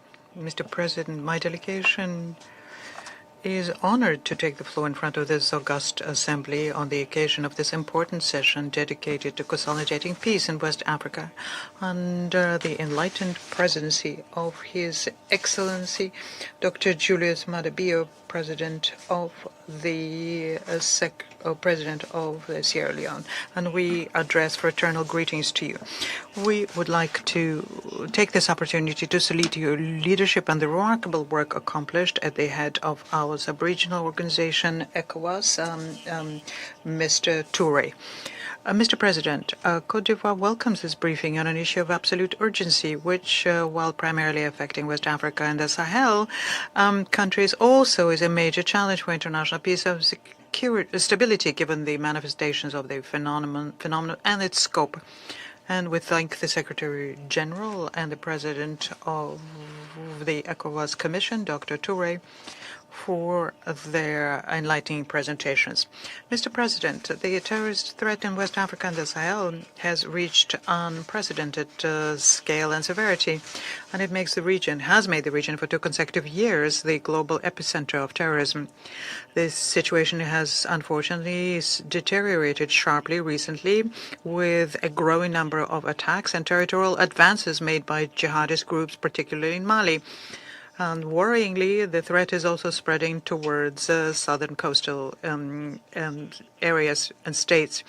This situation is all the more concerning as countries in the region seeking ownership of the response have for several years deployed many efforts, national, bilateral, sub-regional, to counter this challenge.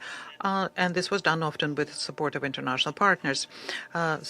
Important initiatives have emerged, such as the Accra Initiative, which is a collaborative mechanism to combat violent extremism and terrorism in the region. Also the G5 Sahel and the ECOWAS Standby Force, which was designed to provide a structured response to asymmetric threats. In Côte d'Ivoire, an international academy has been operational since 2021. And the goal here was to ultimately fostering a culture of counterterrorism across Africa. However, insufficient resources and the fragmentation of these various frameworks is a real handicap and undermines the effectiveness of these instruments, despite their advantage in promoting solutions adapted to sub-regional realities. Mr. President, in this context, increased engagement and greater mobilization by the international community, and in particular the Security Council, toward sustainable and effective unity of action is indispensable. And this must first take the form of support for strengthening the capacities of affected states, notably through assistance provided under evaluation visits authorized by the Counter-Terrorism Committee and conducted by its Executive Directorate. My country, which had 2 such evaluations in 2018 and 2024, can attest to their significant contribution to tangible progress by identifying specific assistance needs and facilitating their implementation. We advocate for these evaluations to be more firmly embedded in a regional approach. Furthermore, it is essential that the Security Council actively work to consolidate international cooperation and, above all, coordinate all regional efforts. This is a necessary precondition for achieving decisive and sustained results through revitalizing existing mechanisms, and particularly the Accra Initiative. Similarly, my delegation calls for the implementation of the review conducted in February 2024 by UNOVAS and UNODC to determine the role Côte d'Ivoire could play through the comprehensive approach of the International Academy of Jacquesville. Moreover, the Security Council must promote integrated solutions combining prevention, counter-radicalization, socioeconomic development, and better management of the humanitarian consequences of this phenomenon, particularly the growing influx of refugees from the Sahel. In this regard, it's important to accelerate the operationalization of the Integrated Border Stability Mechanism in West Africa, which is aimed at improving land border governance and cross-border cooperation. Additionally, As we celebrate the 25th anniversary of the Women, Peace and Security Agenda, priority must be given to the situation of women, one of the most affected strata of the population. Mechanisms to combat violent extremism that are more gender sensitive should be encouraged, as exemplified by actions undertaken in my country under the second generation of the National Action Plan for implementing Resolution 1325. Furthermore, the Security Council must strengthen its involvement in consolidating strategic cooperation between the United Nations, ECOWAS, and the African Union, at the heart of which should be the implementation of Resolution 2719, so as to provide adequate support for African anti-terrorist and stabilization operations. In conclusion, Côte d'Ivoire calls for stronger international solidarity in favor of West Africa and the Sahel states, enabling a response commensurate with the real scale of the terrorist threat tragically confronting this region. Thank you, Mr. President. Representative of La Côte d'Ivoire for the statement. I now give the floor to the representative of Mali. Thank you, Mr. President. President, Excellencies, members of the Security Council, ladies and gentlemen. I would like to begin by conveying the regrets of the Ministers of Foreign Affairs of the Confederation of Sahel States, AES, due to scheduling constraints. I therefore have the distinct honor of delivering this statement on their behalf. I would like to commend the leadership of His Excellency President Julius Maada, President of the Republic of Sierra Leone and President of the Security Council, who initiated this debate on revitalizing regional cooperation in the fight against terrorism in West Africa and the Sahel. And I take note of the contributions from the Secretary General, Mr. Antonio Guterres, and Dr. Omar Alieu Touré, ECOWAS Commission President. Ladies and gentlemen, this meeting is of great importance for the member states of the AES Confederation, Burkina Faso, Mali and Niger. Indeed, for more than a decade, West Africa in general and the Sahel in particular have been confronted with terrorism imposed and supported by foreign state sponsors. Our peoples, including women and children, are murdered in cowardly fashion, subjected to unspeakable violence or forced into displacement, exile, or simply deprived of essential public services. This abhorrent violence spares neither schools nor health centers.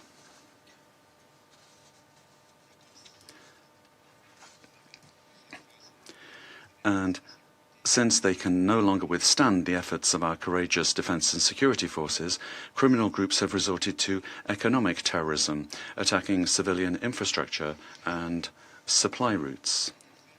To put an end to this organized transnational crime, and in order to create conditions for sustainable development for the people of the Sahel, Their Excellencies Captain Ibrahim Traoré, President of Burkina Faso, General Assimi Goïta, President of the Transition in Mali and Head of State, and General Abdourahmane Tiani, President of the Republic of Niger, Head of State, have exercised their sovereign right to take their destinies into their own hands by establishing the AES Confederation in order to pool their efforts in the area of defense, diplomacy and development.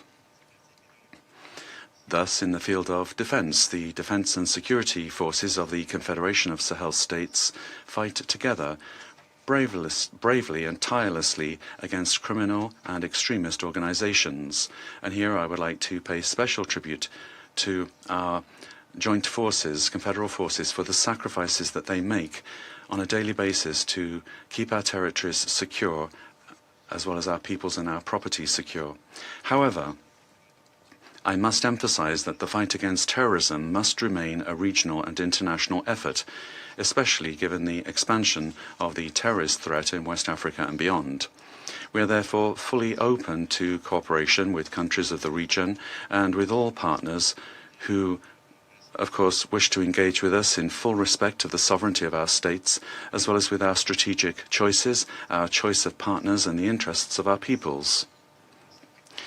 Regarding regional initiatives for coordinating the fight against terrorism, it is essential to rebuild trust among West African stakeholders. It is particularly important for states in the region of West Africa to share a common understanding of the terrorist threat and of the appropriate responses to be provided. In order to achieve this, we require an approach different from the one that we've known so far, marked by hostile external interference, illegal, unjust and inhumane sanctions, and even threats of military intervention in a sovereign state. The new approach must prioritize constructive dialogue among regional actors. This is a prerequisite for any initiative aimed at cooperation and regional coordination in the fight against terrorism, particularly in the area of intelligence sharing. With respect to international cooperation, the role of the Security Council, the Secretary General, and other dedicated United Nations mechanisms remains crucial. However, the approach must be reviewed and adapted. Reports, meetings, resolutions, and declarations are certainly useful, but they're not sufficient in the face of the terrorist threat. What we need are concrete, rapid, and tailored responses, adapted to the realities of each specific situation. Mali experienced an unsuccessful mission with the United Nations presence on its territory, MINUSMA, whose doctrine, mandate, and rules were not suited to the security needs of the host country. International cooperation is therefore essential in combating the financing of terrorism, including the payment of ransoms in exchange for the release of hostages. It is also necessary for mobilizing resources to assist populations affected by terrorism, including refugees and internally displaced persons. In this regard, I am particularly concerned by the extremely insufficient level of humanitarian aid mobilized for the Sahel, barely 14% of humanitarian needs. And I must denounce the daily media terrorism inflicted on our states by a certain militant, vindictive, and nostalgically hegemonic press outlets. It is regrettable that such media have chosen to be apologists for terrorism and to serve as vehicles for terrorist propaganda in our countries and in our region. In conclusion, I would like to pay tribute here to all victims of terrorism, Sahelian and foreign, civilian and military, with a special thought for my compatriot Mariam Cissé, murdered this month by cowardly terrorist hordes. I salute the admirable resilience of the Sahelian populations who continue to confront these hardships with courage, and I reaffirm the unwavering determination of the member states of the AES Confederation to combat terrorism and violent extremism within our shared space. I thank you. I thank the representative of Mali for the statement. I now give the floor to the representative of Senegal. Je vous remercie, Madame. Thank you, Madam President. Senegal would like to thank the Sierra Leonean presidency for dedicating its signature event to the topic of consolidating peace in West Africa, specifically to combating terrorism and violent extremism, which have made our region their epicenter. I welcome, therefore, the briefings made by Mr. Simao, Special Representative of the Secretary General for West Africa and Sahel, and Mr. Touré, President of the ECOWAS Commission, and Mr. Alexander Zoev. There is no need to revisit the particular nature of terrorism in West Africa or dwell on its links to persistent challenges such as poverty, climate change, rule of law, food insecurity, or the situation of women and youth who continue to pay a heavy price. Despite numerous efforts and commitments made by our states and regional organizations, as well as recent progress in the tri-border area, despite this, terrorism remains a serious threat to national, regional, and continental security and stability. It is in this regard that Senegal reaffirms its solidarity with the brotherly countries of Burkina Faso, Mali, and Niger, which are on the front lines of this war against terrorism. To achieve our shared ambition of eradicating the scourge and addressing its root causes, we must prioritize a comprehensive and multidimensional approach based on solidarity and on pooling of our resources. And with this perspective in mind, my delegation would like to share the following. First, the urgency of international action to contain and eradicate the terrorist threat. It is our shared responsibility and the unique competence of the Security Council to support affected countries in their legitimate aspiration to restore peace, security, stability, development, and sustainable democratic governance in their countries. It's important to support that this needs to be done in a concerted manner based on their needs and aspirations and guided by the spirit of African solutions to African problems. Second, I'd like to underscore the importance of acting decisively on the underlying structural causes and factors that foster and continue to fuel the spread of terrorism and violent extremism in the region. Thirdly, there needs to be support for regional and sub-regional initiatives to address threats to peace and security and obstacles to development on the continent.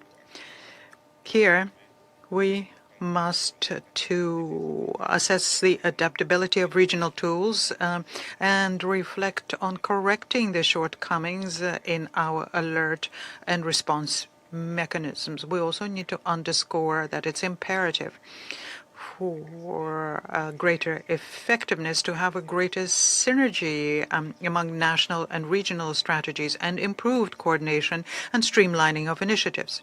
Fourth point, the financing frameworks for peace support operations created by Resolution 2719 should be leveraged to design and implement tailored programs to support the Sahel region countries. Fifthly and finally, strengthening cohesion within the region remains another strategic challenge to better address the complexity of the situation that requires synergy of action and renewed political commitment to jointly tackle political, security, and development challenges. It is therefore essential to support sub-regional efforts to overcome divisions and bring us all together around a common anti-terrorism strategy built on the achievement of integration. Madam President, in conclusion, Senegal notes with concern the decline in international solidarity, the disintegration of multilateralism, and the liquidity crisis, which considerably reduce the effectiveness and the scope of international response to the humanitarian crisis in the region.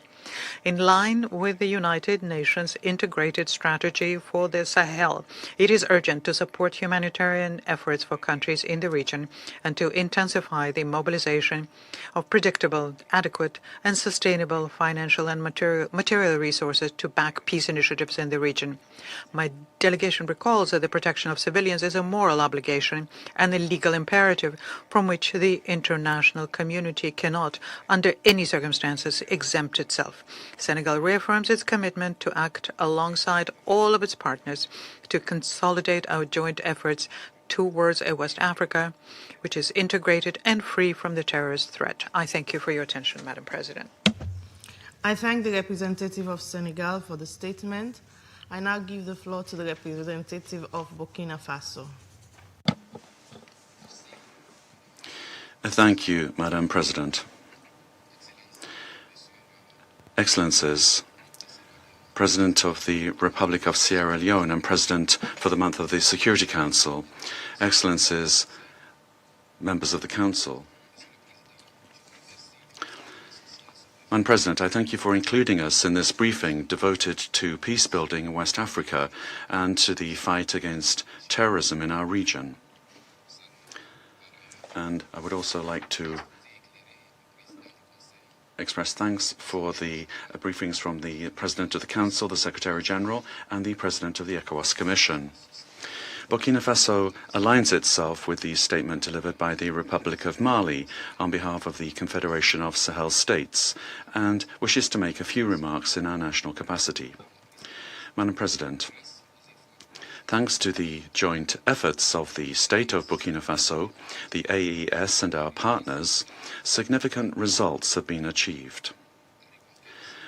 the retaking of vast portions of our territory, the return of more than 1 million of our displaced compatriots, and the progressive reopening of schools, health centres and essential infrastructure. Our approach, beyond military action, is based on combining emergency response with recovery efforts. Two structural frameworks have guided this action since 2023. The National Humanitarian Response Plan, which addresses the needs of nearly 6 million vulnerable people in 2025, and the National Strategy for Recovery and Durable Solutions, which aims at the return and resettlement in dignity.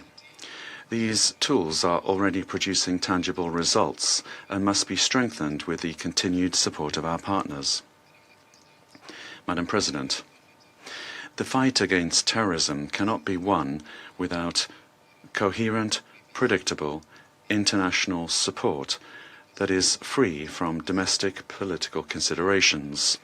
We therefore call for renewed multilateral engagement to sustainably finance the elimination of the root causes of terrorism: poverty, lack of public services, territorial marginalization, underinvestment in infrastructure and agriculture, as well as the lack of opportunities for young people.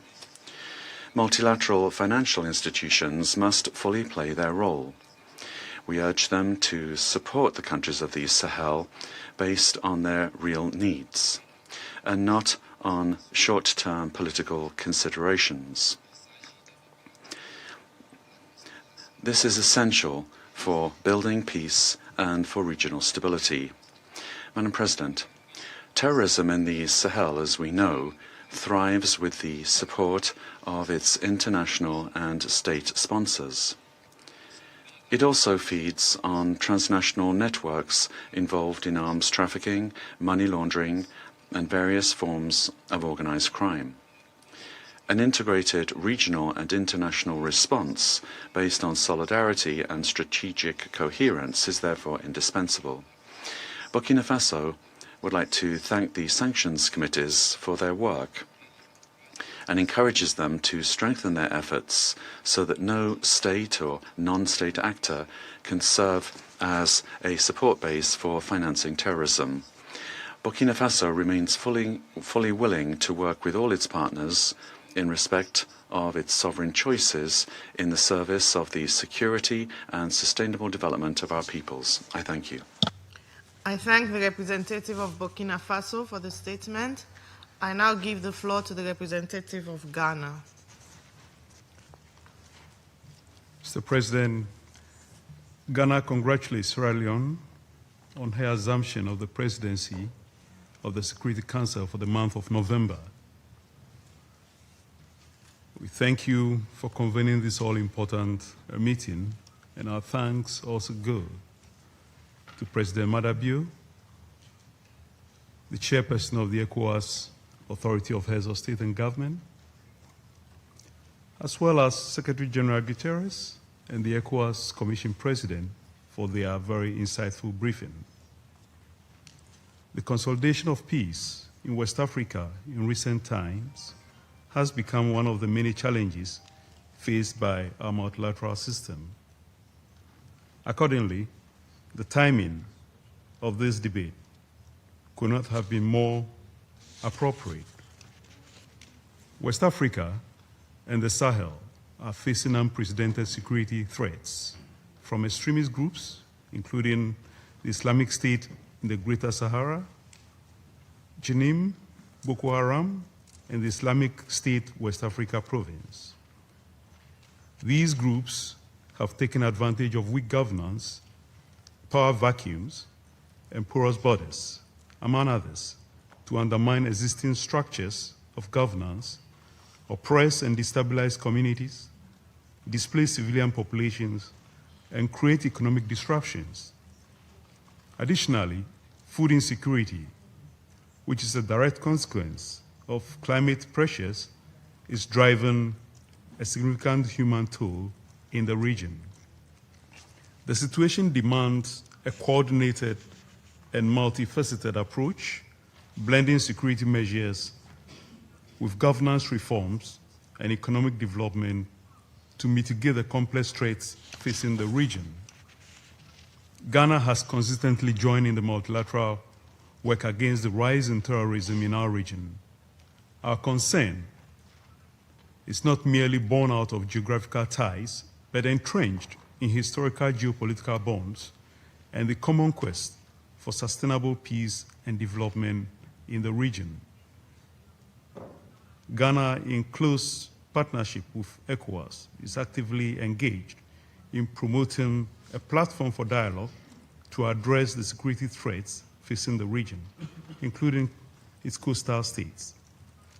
The appointment of a special envoy to the AES by President Mahama of Ghana, with the mandate to engage the countries in the fight against terrorism and violent extremism, demonstrate how serious Ghana views this threat in our region. Today's debate symbolizes the ongoing multilateral efforts in combating terrorism and achieving sustainable peace in West Africa, which is crucial to the achievement of this Council's charter obligations. Peace in West Africa is an assurance of the safety and security of about 430 million people, of which 50% are women and children, and a youthful population with a median age of 18. Victory over terrorism and extremism is a safeguard to free movement of persons, goods, and services across the region, and the enjoyment of fundamental human rights, not only among the citizens of the affected region, but across the wider African continent and the globe. In conclusion, Mr. President, Ghana commends the diligent and joint work of the United Nations and the African Union Peace and Security Council to address violent extremism in Africa. We also applaud the unwavering role of ECOWAS in spearheading this daunting but crucial task in our sub-region. Ghana maintains that the way forward is to foster dialogue between ECOWAS and AES in order to rebuild trust and chart a meaningful and practical path towards the restoration and consolidation of peace. This is a fight that ECOWAS and the sub-region cannot take on alone. The support of the international community is vitally important in that regard. Ghana renews her pledge and commitment to working closely with the rest of the international community towards dealing with this menace. Peace consolidation is not merely the absence of war, it is the presence of justice, opportunity, equity, and dignity. The world must not lose the momentum in the fight for peace in West Africa and the Sahel, because instability in the Sahel is instability elsewhere. The time for a more unified, coherent, and coordinated approach to the issue at hand is now.